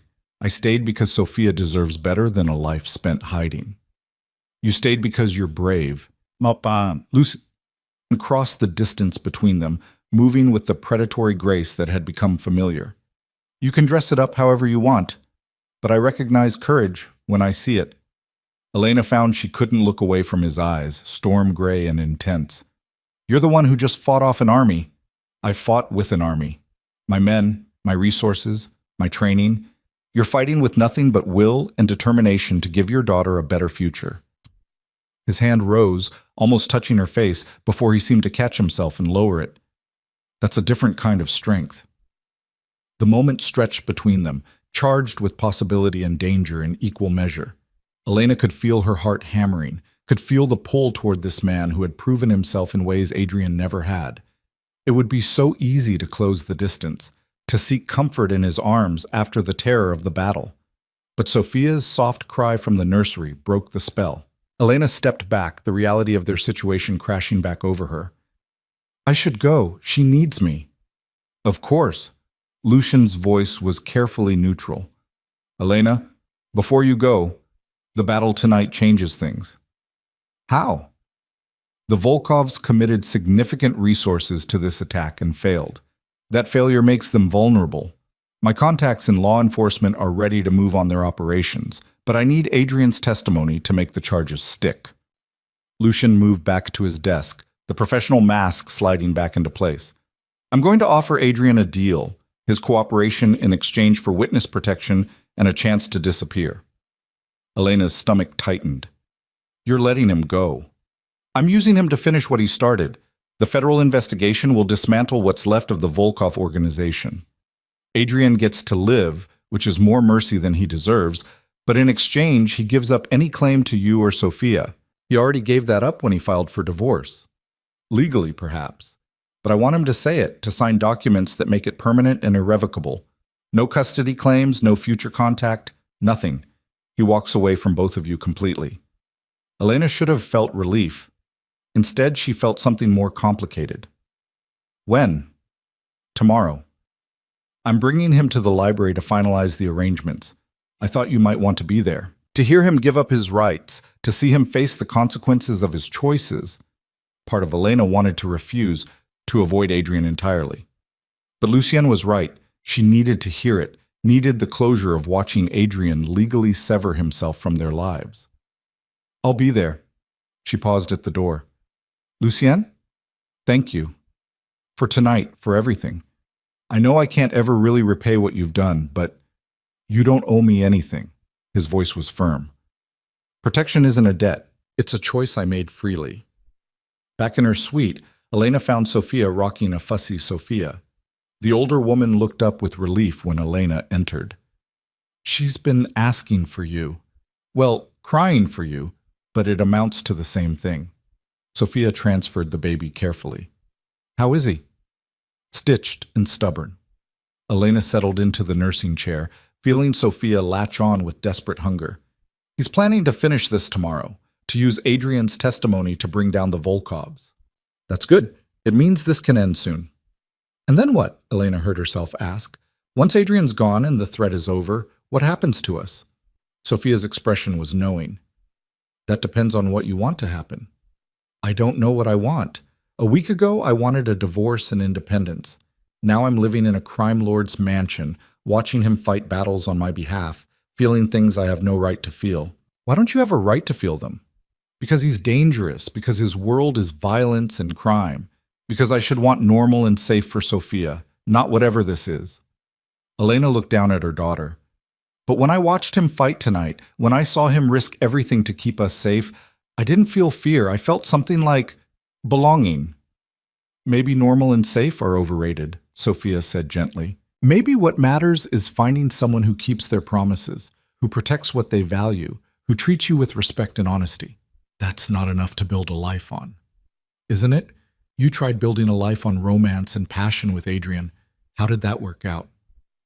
Sophia stood, moving toward the door. Just think about it, Elena. Think about what kind of life you actually want, not what you think you're supposed to want. After Sophia left, Elena sat in the darkness with Sophia, processing everything. Tomorrow would bring confrontation and closure with Adrian. Tomorrow would bring the end of the immediate threat. Tomorrow would force her to make decisions about a future she couldn't quite envision.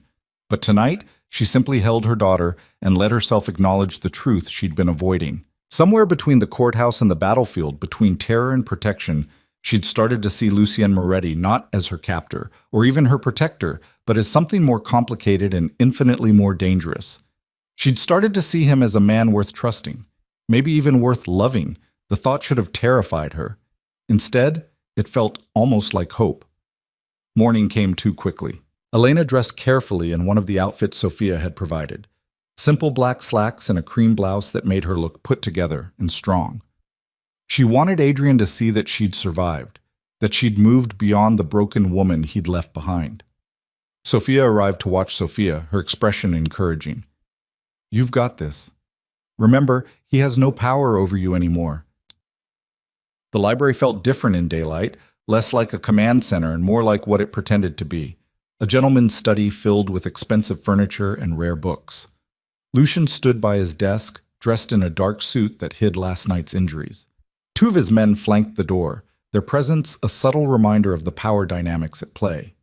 Adrian was already there, seated in the chair Elena had occupied so many times. He looked worse than when she'd last seen him, thinner, more haggard, the confidence that had once defined him completely stripped away.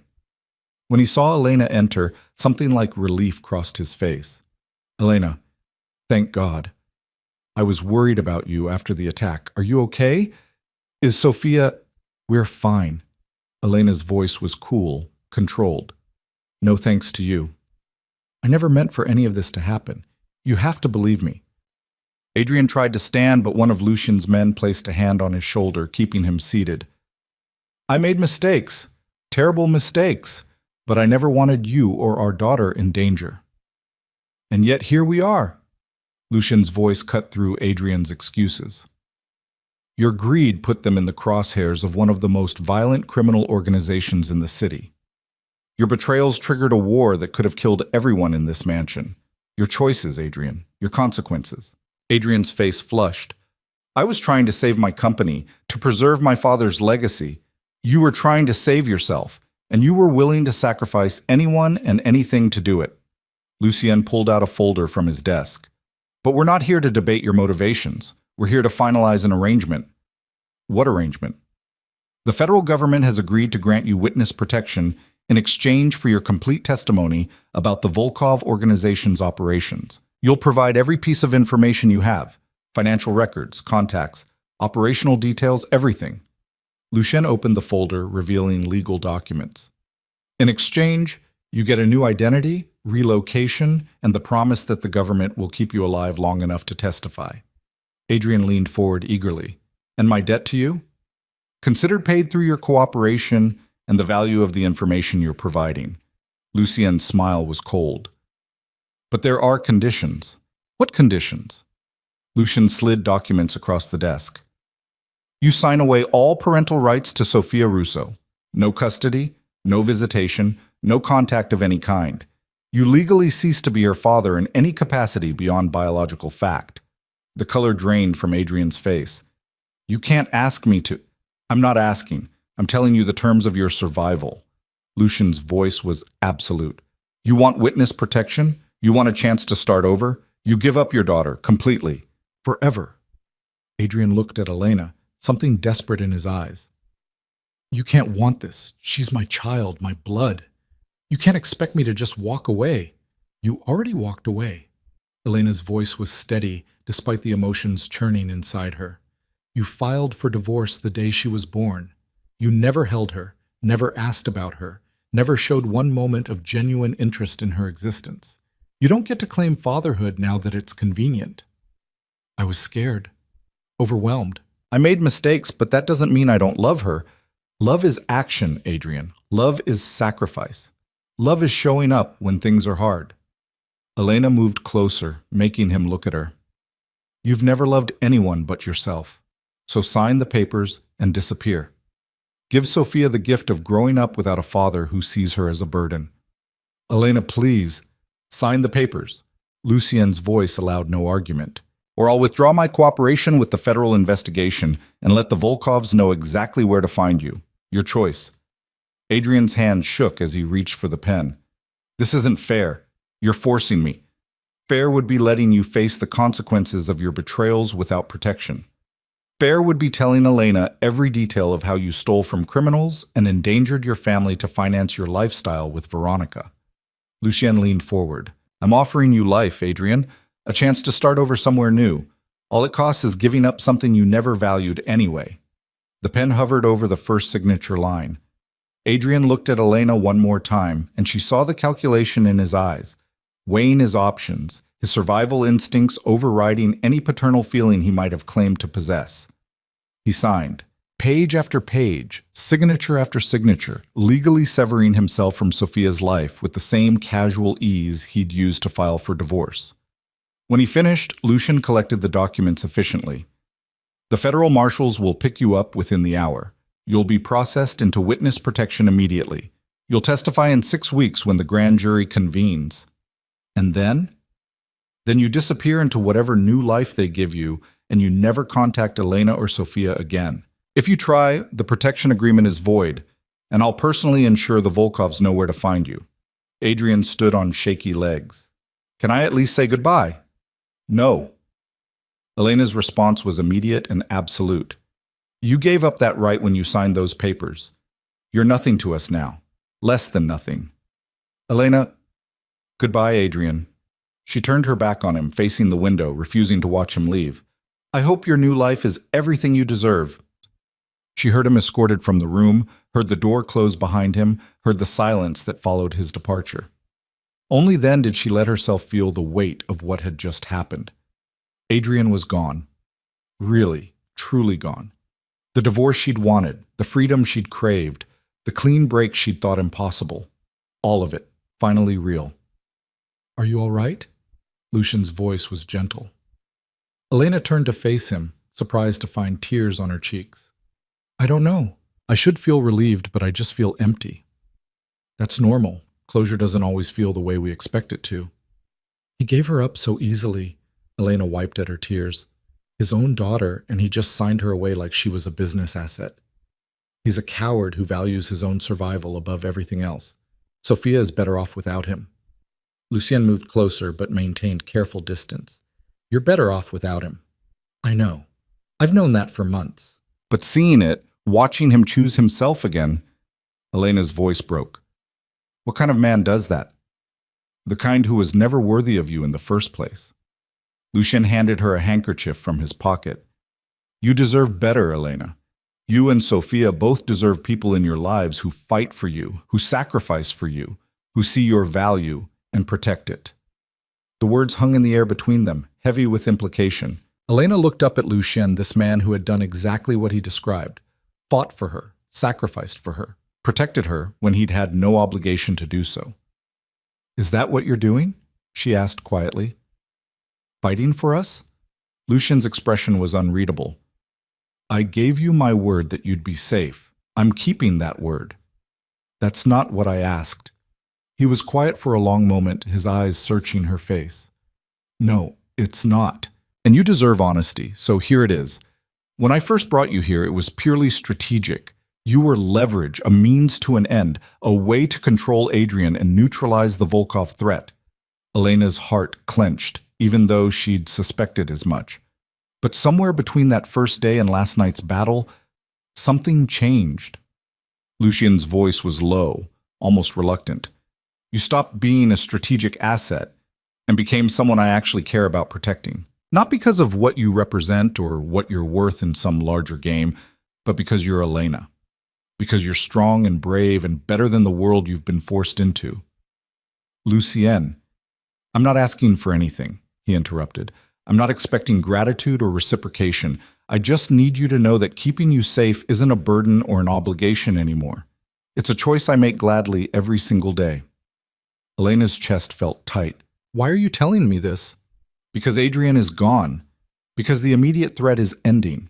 Because soon you'll have the freedom to make real choices about your future, and I want you to make those choices with complete information."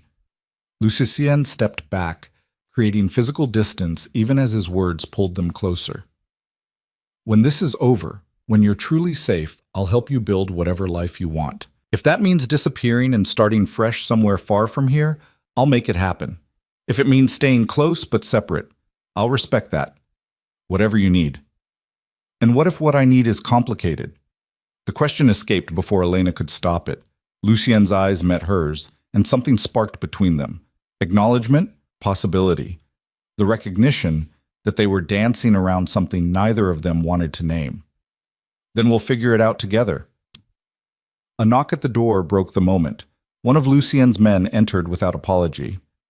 "Boss, the federal marshals are here for Russo, and we've got confirmation. The Volkov lieutenants are moving. Looks like they're preparing to leave the city." Lucian's demeanor shifted instantly, professional focus replacing personal vulnerability. "How many?"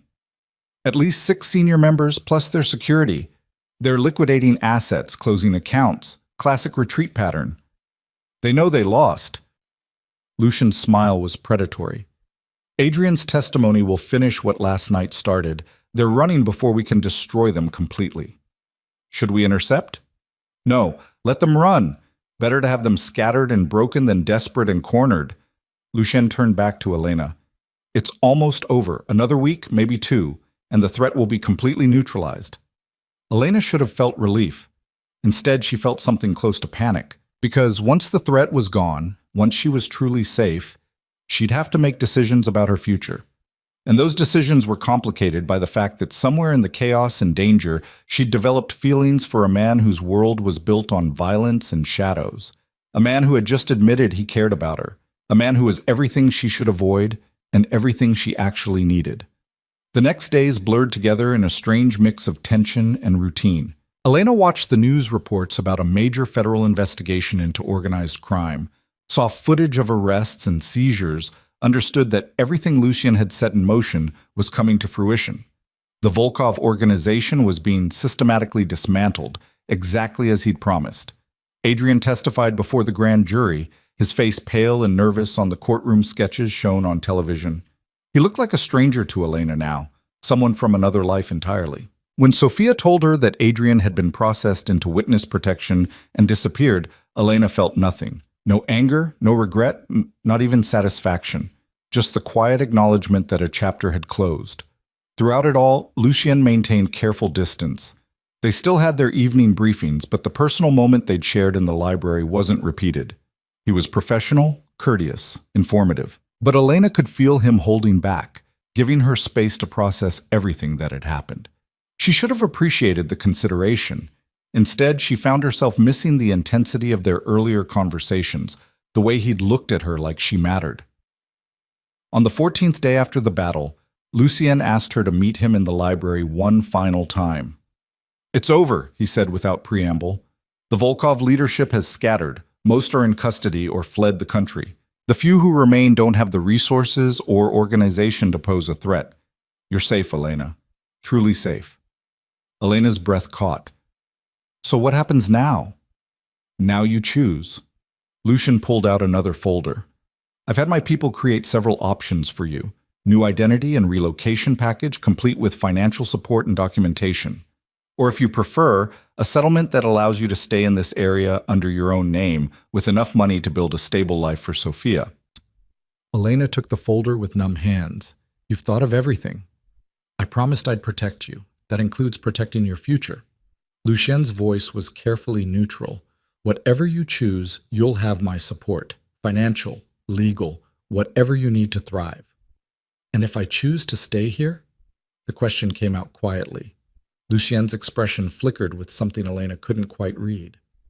Then you'd still have your own space, your own life. I wouldn't presume. What if I don't want my own space? Elena set down the folder, her heart racing. What if what I want is more complicated than simple safety? Elena. Lucien's voice held a warning. Don't make decisions based on gratitude or proximity. You've been through trauma, been forced into my world. That's not a foundation for what?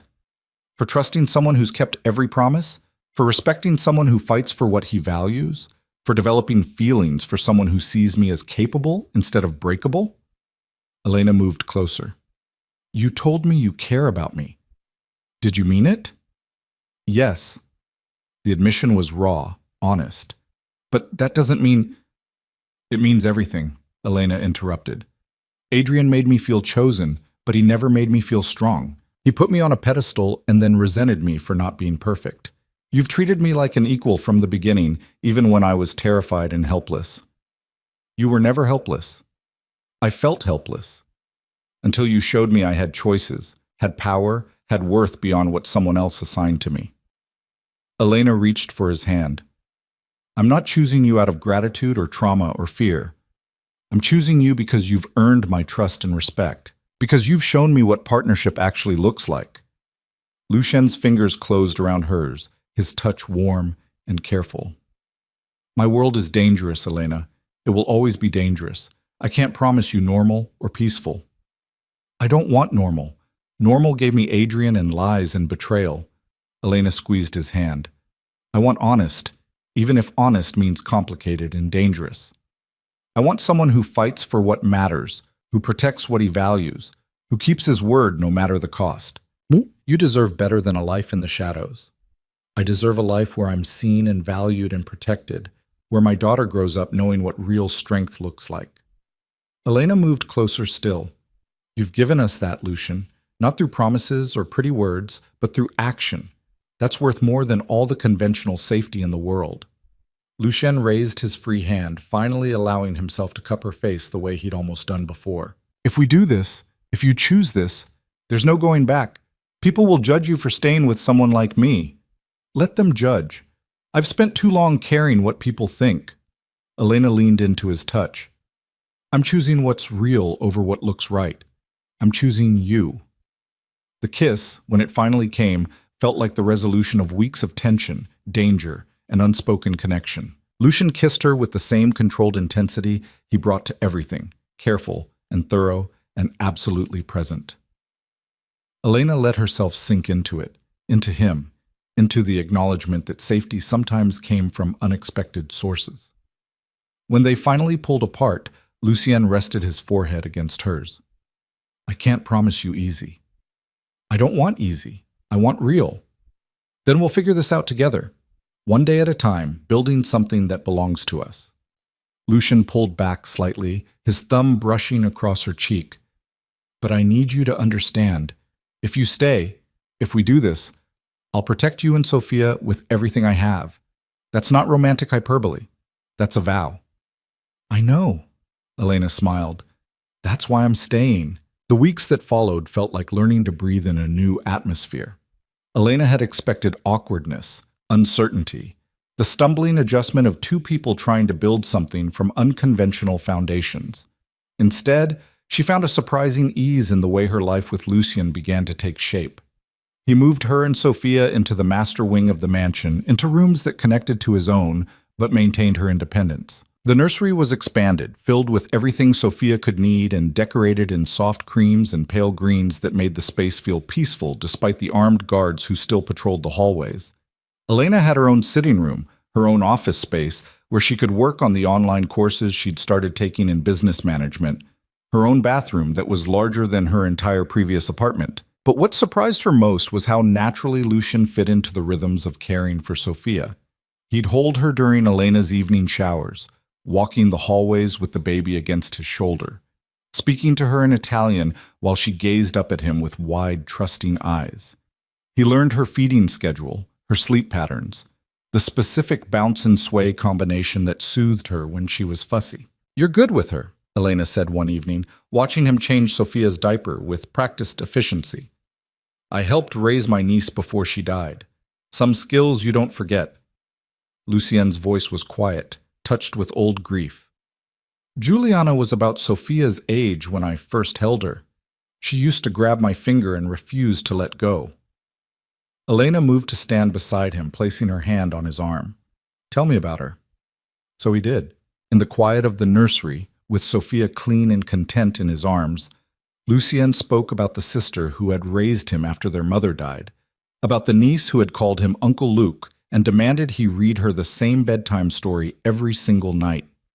He spoke about the explosion that had taken them both, about the 3 years he'd spent methodically destroying the organization responsible, about the vow he'd made over their graves to never let innocents be used as weapons again. "That's why you protected us," Elena said softly. "Not just because of Adrian or strategy, but because of them." "Partly. But somewhere along the way, it stopped being about honoring their memory and started being about you, about Sophia." Lucien looked down at the baby in his arms. "About wanting to give this little girl the chance Juliana never got." Elena felt tears prick her eyes. "She's lucky to have you." "I'm the lucky one." Lucien transferred Sophia to her arms carefully. "You both chose to stay when you could have run. That's trust I'll never take for granted." The domestic moments were interspersed with reminders of Lucien's actual life and work. Elena would be reading to Sophia in the library when armed men would arrive for meetings, speaking in low voices about territories and operations and deals she didn't ask about. She'd be having coffee with Sophia when Lucien would take calls that clearly involved threats and negotiations and the kind of business that happened in shadows. But he never hid it from her. When she asked what was happening, he answered honestly, explaining the complexities of his world without romanticizing or minimizing the darkness. He ran legitimate businesses, property development, import-export operations, consulting firms, but those businesses were layered over less legitimate ventures that he was slowly, carefully transitioning away from. "I'm not trying to become a saint," he told her one night after she'd asked about his long-term plans, "but I'm trying to build something that won't get Sophia killed when she's old enough to ask questions about what I do." "Can you really change? This is your world, your empire. Empires can be reformed. I've already started shifting assets, restructuring operations, cutting ties with the more violent aspects of the business." Lucien pulled up financial projections on his laptop. "In 5 years, maybe 10, the Moretti organization will be completely legitimate. It won't happen overnight, but it will happen." "Why?" Elena moved to sit beside him. "You have power, money, control. Why give that up?" "Because I want Sophia to be proud of me when she's old enough to understand who I am. Because I want you to be able to hold your head high when people ask what your partner does." Lucien closed the laptop. "Because the violence that used to feel necessary now feels empty. I'm 42 years old, Elena. I'm tired of looking over my shoulder, tired of measuring success in fear and intimidation. I want to build something that lasts without requiring constant bloodshed." Elena understood then that staying with her had changed him as much as staying with him had changed her. They were shaping each other, creating something new from their broken pieces. 3 months after Adrian disappeared into witness protection, Elena's divorce was finalized. She stood in the same courthouse where everything had started, this time with Lucien beside her and Natasha watching Sophia in the hallway. Judge Morrison, who remembered the chaos of that first hearing, signed the papers with visible relief. "Ms. Marquez, I hope your future is significantly calmer than your recent past." The judge's smile was genuine. I'm learning to appreciate a different kind of stability, Your Honor. Elena glanced at Lucien, who stood slightly behind her, respectful of her moment. But yes, I think things are finally settling. Outside the courthouse, Elena stood on the steps where she'd been escorted into Lucien's custody months ago. The November air was crisp, carrying the promise of winter, and everything looked different in the afternoon light. She was different, stronger, more certain of herself, more aware of her own worth. "How does it feel?" Lucien asked. "Being officially free?" "Honestly, I feel like I've been free for months. The paperwork was just catching up to reality." Elena turned to face him. "I stopped being Adrian's wife the moment I chose to stay with you." Lucien reached for her hand, his touch warm despite the cold air. "And now? What do you want now?"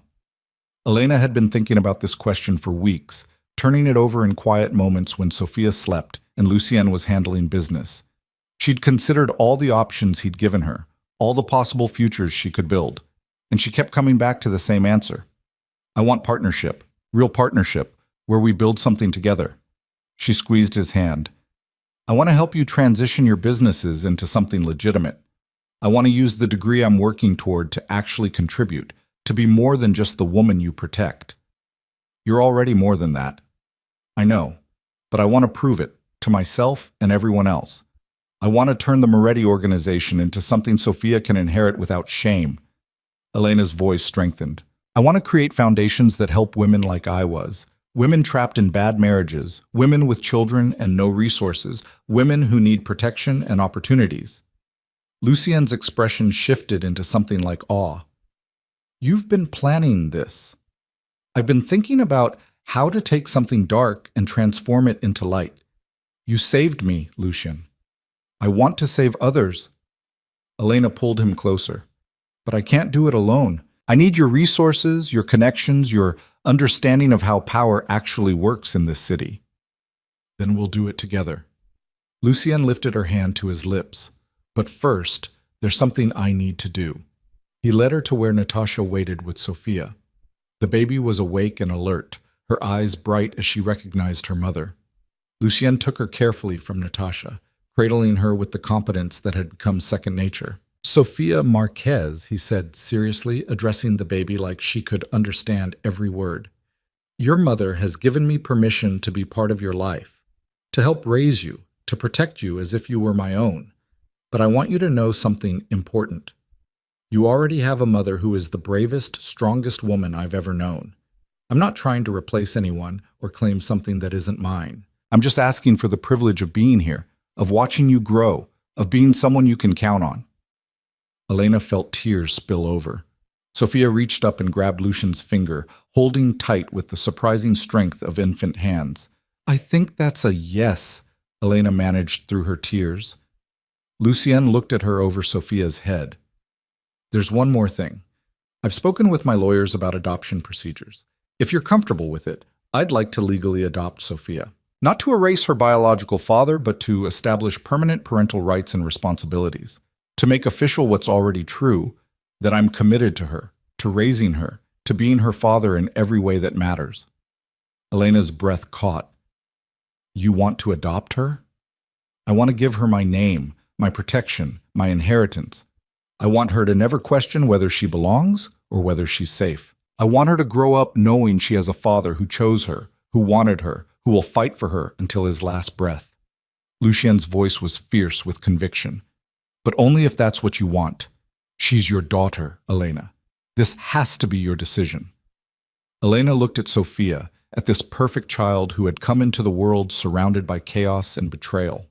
She thought about Adrian, who had signed away his rights without hesitation. She thought about Lucien, who had fought a war to keep them safe, who had changed his entire life's trajectory because they mattered to him. Yes, the answer was absolute. "Yes, I want you to adopt her. I want her to have your name and your protection. I want her to grow up knowing what real fatherhood looks like." Lucien's arms tightened around Sophia. "Then we'll start the paperwork tomorrow." The adoption process took 4 months. 4 months of home studies and background checks and interviews designed to ensure Sophia's well-being. Elena had worried about Lucien's past, about the questions that might arise about his business dealings. But his lawyers were exceptional, and the narrative they presented was carefully crafted. A successful businessman who had taken in his partner and her infant daughter during a crisis, who had protected them from her dangerous ex-husband, who had proven his commitment through months of dedicated parenting. The judge who approved the adoption was different from Judge Morrison, but she smiled warmly as she signed the final papers. "Mr. Moretti, Miss Marquez, it's clear that Sophia is loved and well cared for. I'm pleased to grant this adoption. Congratulations on your family."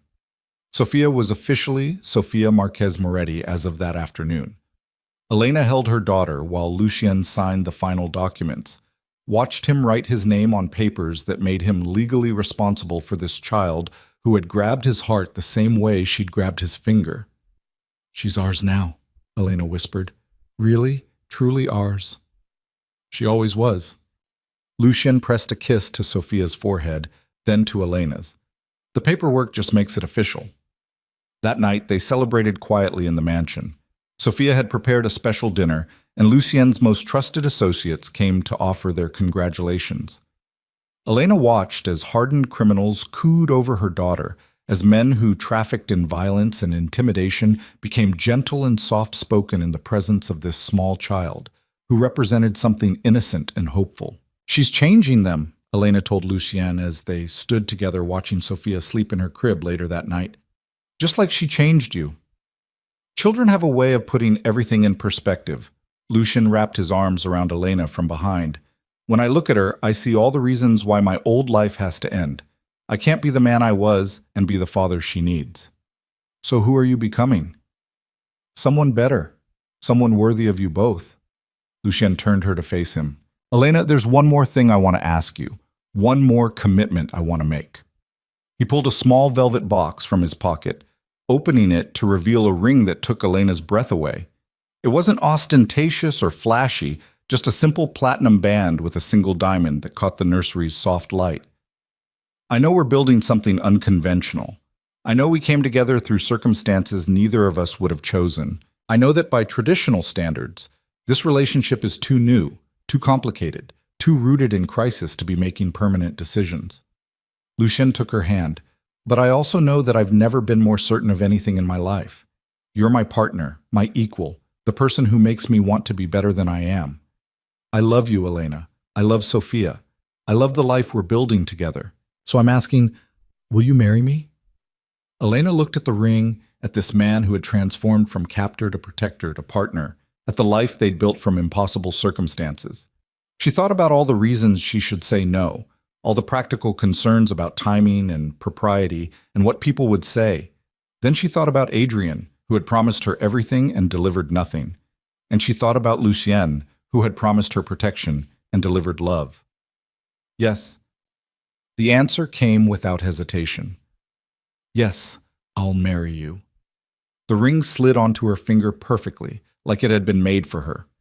Lucien pulled her close, kissing her with the passionate intensity he usually kept carefully controlled. And in her crib, Sophia slept peacefully, oblivious to the fact that her family had just become permanent. They married 3 months later in a small ceremony on the estate grounds. Spring had transformed the gardens into something magical, and Elena walked down an aisle lined with white roses wearing a simple dress that made her feel beautiful without trying to be someone she wasn't. Sophia, now 10 months old and beginning to pull herself up on furniture, was held by Sophia in the front row, her gurgling laughter punctuating the ceremony at perfect moments. Lucien's vows were simple but absolute. "I promise to protect you, to partner with you, to respect your strength while supporting your vulnerabilities. I promise to be the father Sophia deserves and the husband you need. I promise to build a life with you that honors both the darkness we came from and the light we're creating together." Elena's vows were equally direct. "I promise to trust you with my heart and Sophia's future. I promise to be your partner in transforming what was into what could be. I promise to see you for who you are, not the man people fear, but the man who fights for what he loves. I promise to build something beautiful with you from the ashes of what we survived." When the officiant pronounced them married, the handful of guests, Sophia, Natasha, and a few of Lucien's most trusted associates, applauded. But Elena barely heard them. She was too focused on the man in front of her, this dangerous, complicated, absolutely devoted man who had somehow become her everything. The reception was intimate. held in the mansion's grand dining room with music and food and the kind of joy that comes from surviving impossible odds. Elena danced with her husband while Sophia watched from Sophia's arms, clapping her small hands in delight. "Happy?" Lucien murmured against her ear. "Happier than I ever thought possible." Elena leaned into him. "A year ago, I was trying to divorce a man who betrayed me. Now I'm married to a man who transformed his entire life to be worthy of mine. You transformed my life just by being in it." Lucien spun her gently. "Everything changed the day you walked into that courthouse carrying Sophia. Everything changed when you chose to protect us instead of using us. Best decision I ever made." The year that followed was one of systematic transformation. Lucien began the careful process of legitimizing his operations, divesting from anything that couldn't survive legal scrutiny. He established the Moretti Foundation with Elena as co-director, focusing on supporting women and children escaping domestic violence in dangerous situations. The foundation provided housing, legal assistance, job training, and protection, everything Elena had needed when she'd been trapped with Adrian. Elena threw herself into the work with fierce dedication. She completed her business degree, then started a master's program in nonprofit management. She spoke at fundraisers, gave interviews about their mission, became the public face of an organization that quietly changed lives while operating under the protection of Lucien's resources and connections. Sophia grew from infant to toddler, learning to walk and then run through the mansion's hallways, calling Lucien Papa, with the absolute certainty that came from knowing he was hers. She had his eyes, Elena realized one day, not biologically, but in expression, in the way she assessed situations with careful intelligence before acting. The divorce papers that had never been signed in that first courthouse visit finally became irrelevant. Adrian Russo was somewhere in witness protection, living under a new name, completely erased from their lives. Occasionally, Elena would see news about the Volkov organization's complete dismantling, about sentences handed down to its former leaders, about the power vacuum that had been carefully filled by less violent organizations under Lucien's subtle influence. The city had changed. Lucien had changed it, shifting the balance of power towards something more stable and less brutal. He still commanded respect and fear, but now it was the respect that came from legitimate power and the fear of disappointing someone whose trust you valued. "You're becoming respectable," Elena teased him one evening after a particularly successful foundation gala where business leaders and politicians had courted his favor. "Don't spread that rumor. I have a reputation to maintain." But Lucien smiled as he said it, pulling her close. "Though I suppose there are worse things than being known as the reformed criminal who actually keeps his promises." "You're not reformed. You're evolved," Elena corrected. "Reformed implies you were broken. You were never broken, just operating in a system that required darkness. Now you're creating a new system. We're creating it. None of this works without you." Lucien gestured to the foundation reports on his desk, the strategic plans for transitioning his remaining questionable operations, the educational initiatives they were funding. "You're the vision, Elena. I'm just the muscle that makes it happen." "We're partners," Elena insisted. "Equal partners building something that matters." On Sophia's second birthday, they held a party in the mansion gardens with children from the foundation's programs and their families. Elena watched Lucien help Sophia blow out her candles, watched him scoop her up when she got overwhelmed by the attention, watched him be the father neither of them had expected, but both desperately needed. Later, after the guests had left and Sophia was asleep, Elena and Lucien stood on the balcony overlooking the estate grounds. The property that had once been a fortress was slowly becoming a home, the security still present but less oppressive, the atmosphere shifting from siege mentality to peaceful sanctuary. "Do you ever regret it?" Lucien asked quietly. "Choosing this life instead of disappearing and starting fresh?" Elena considered the question honestly. "Sometimes I wonder what the alternative would have been like. A quiet life somewhere far from here, raising Sophia away from everything complicated and dangerous." She turned to face him. "But then I think about what we've built, about the women we've helped, about the family we've become. And I realize that running away would have meant living small, playing it safe, never knowing what we could accomplish together. We could still go, walk away from all of this, find somewhere peaceful." "Could you? Really?" Elena challenged. Could you leave behind the organization you're transforming, the people who depend on you, the city you're trying to heal? Lucien was quiet for a moment. No, I couldn't. This is who I am, what I'm meant to do. And I'm meant to do it with you, not despite the complications, but because of them. Because easy doesn't change anything, and we're changing everything. Elena took his hand. I don't regret choosing you, Lucien, not for a single second. Every difficult moment, every scary decision, every time I wondered if I was making a mistake, it all led here. To us. To this life. To something bigger than either of us could have built alone. I love you. The words were simple but weighted with everything they meant. Gratitude, devotion, partnership, trust earned through fire. I love you too. Elena leaned into him. Thank you for keeping your promises, all of them. Thank you for believing I could be better than I was, for seeing who I could become and demanding I reach for it. They stood together in the darkness, two people who had found each other in the worst circumstances and built something remarkable from the wreckage. Behind them, the mansion glowed with warm light, a home built on foundations of violence that was slowly being transformed into something that offered hope instead of fear. Inside, Sophia slept peacefully, her room monitored by security, but her dreams untouched by the darkness that had brought her parents together. She would grow up knowing she was loved, protected, valued. She would grow up with a mother who had fought for her and a father who had chosen her. She would grow up understanding that strength meant protecting the vulnerable and power meant using resources to lift others up. The courthouse where it had all begun was across the city, still processing divorces and endings. But here, on this estate that had transformed from prison to sanctuary to home, Elena and Lucien were living proof that sometimes the worst moments could lead to the best outcomes. That sometimes protection could evolve into partnership, survival could transform into thriving, and broken people could heal each other through commitment and choice. Adrian Russo had filed for divorce expecting to erase his mistakes and start fresh. Instead, he'd set in motion events that gave Elena something infinitely more valuable than the fairy tale she'd once believed in. He'd given her the chance to discover her own strength, to find a partner who saw her as an equal, to build a life that mattered.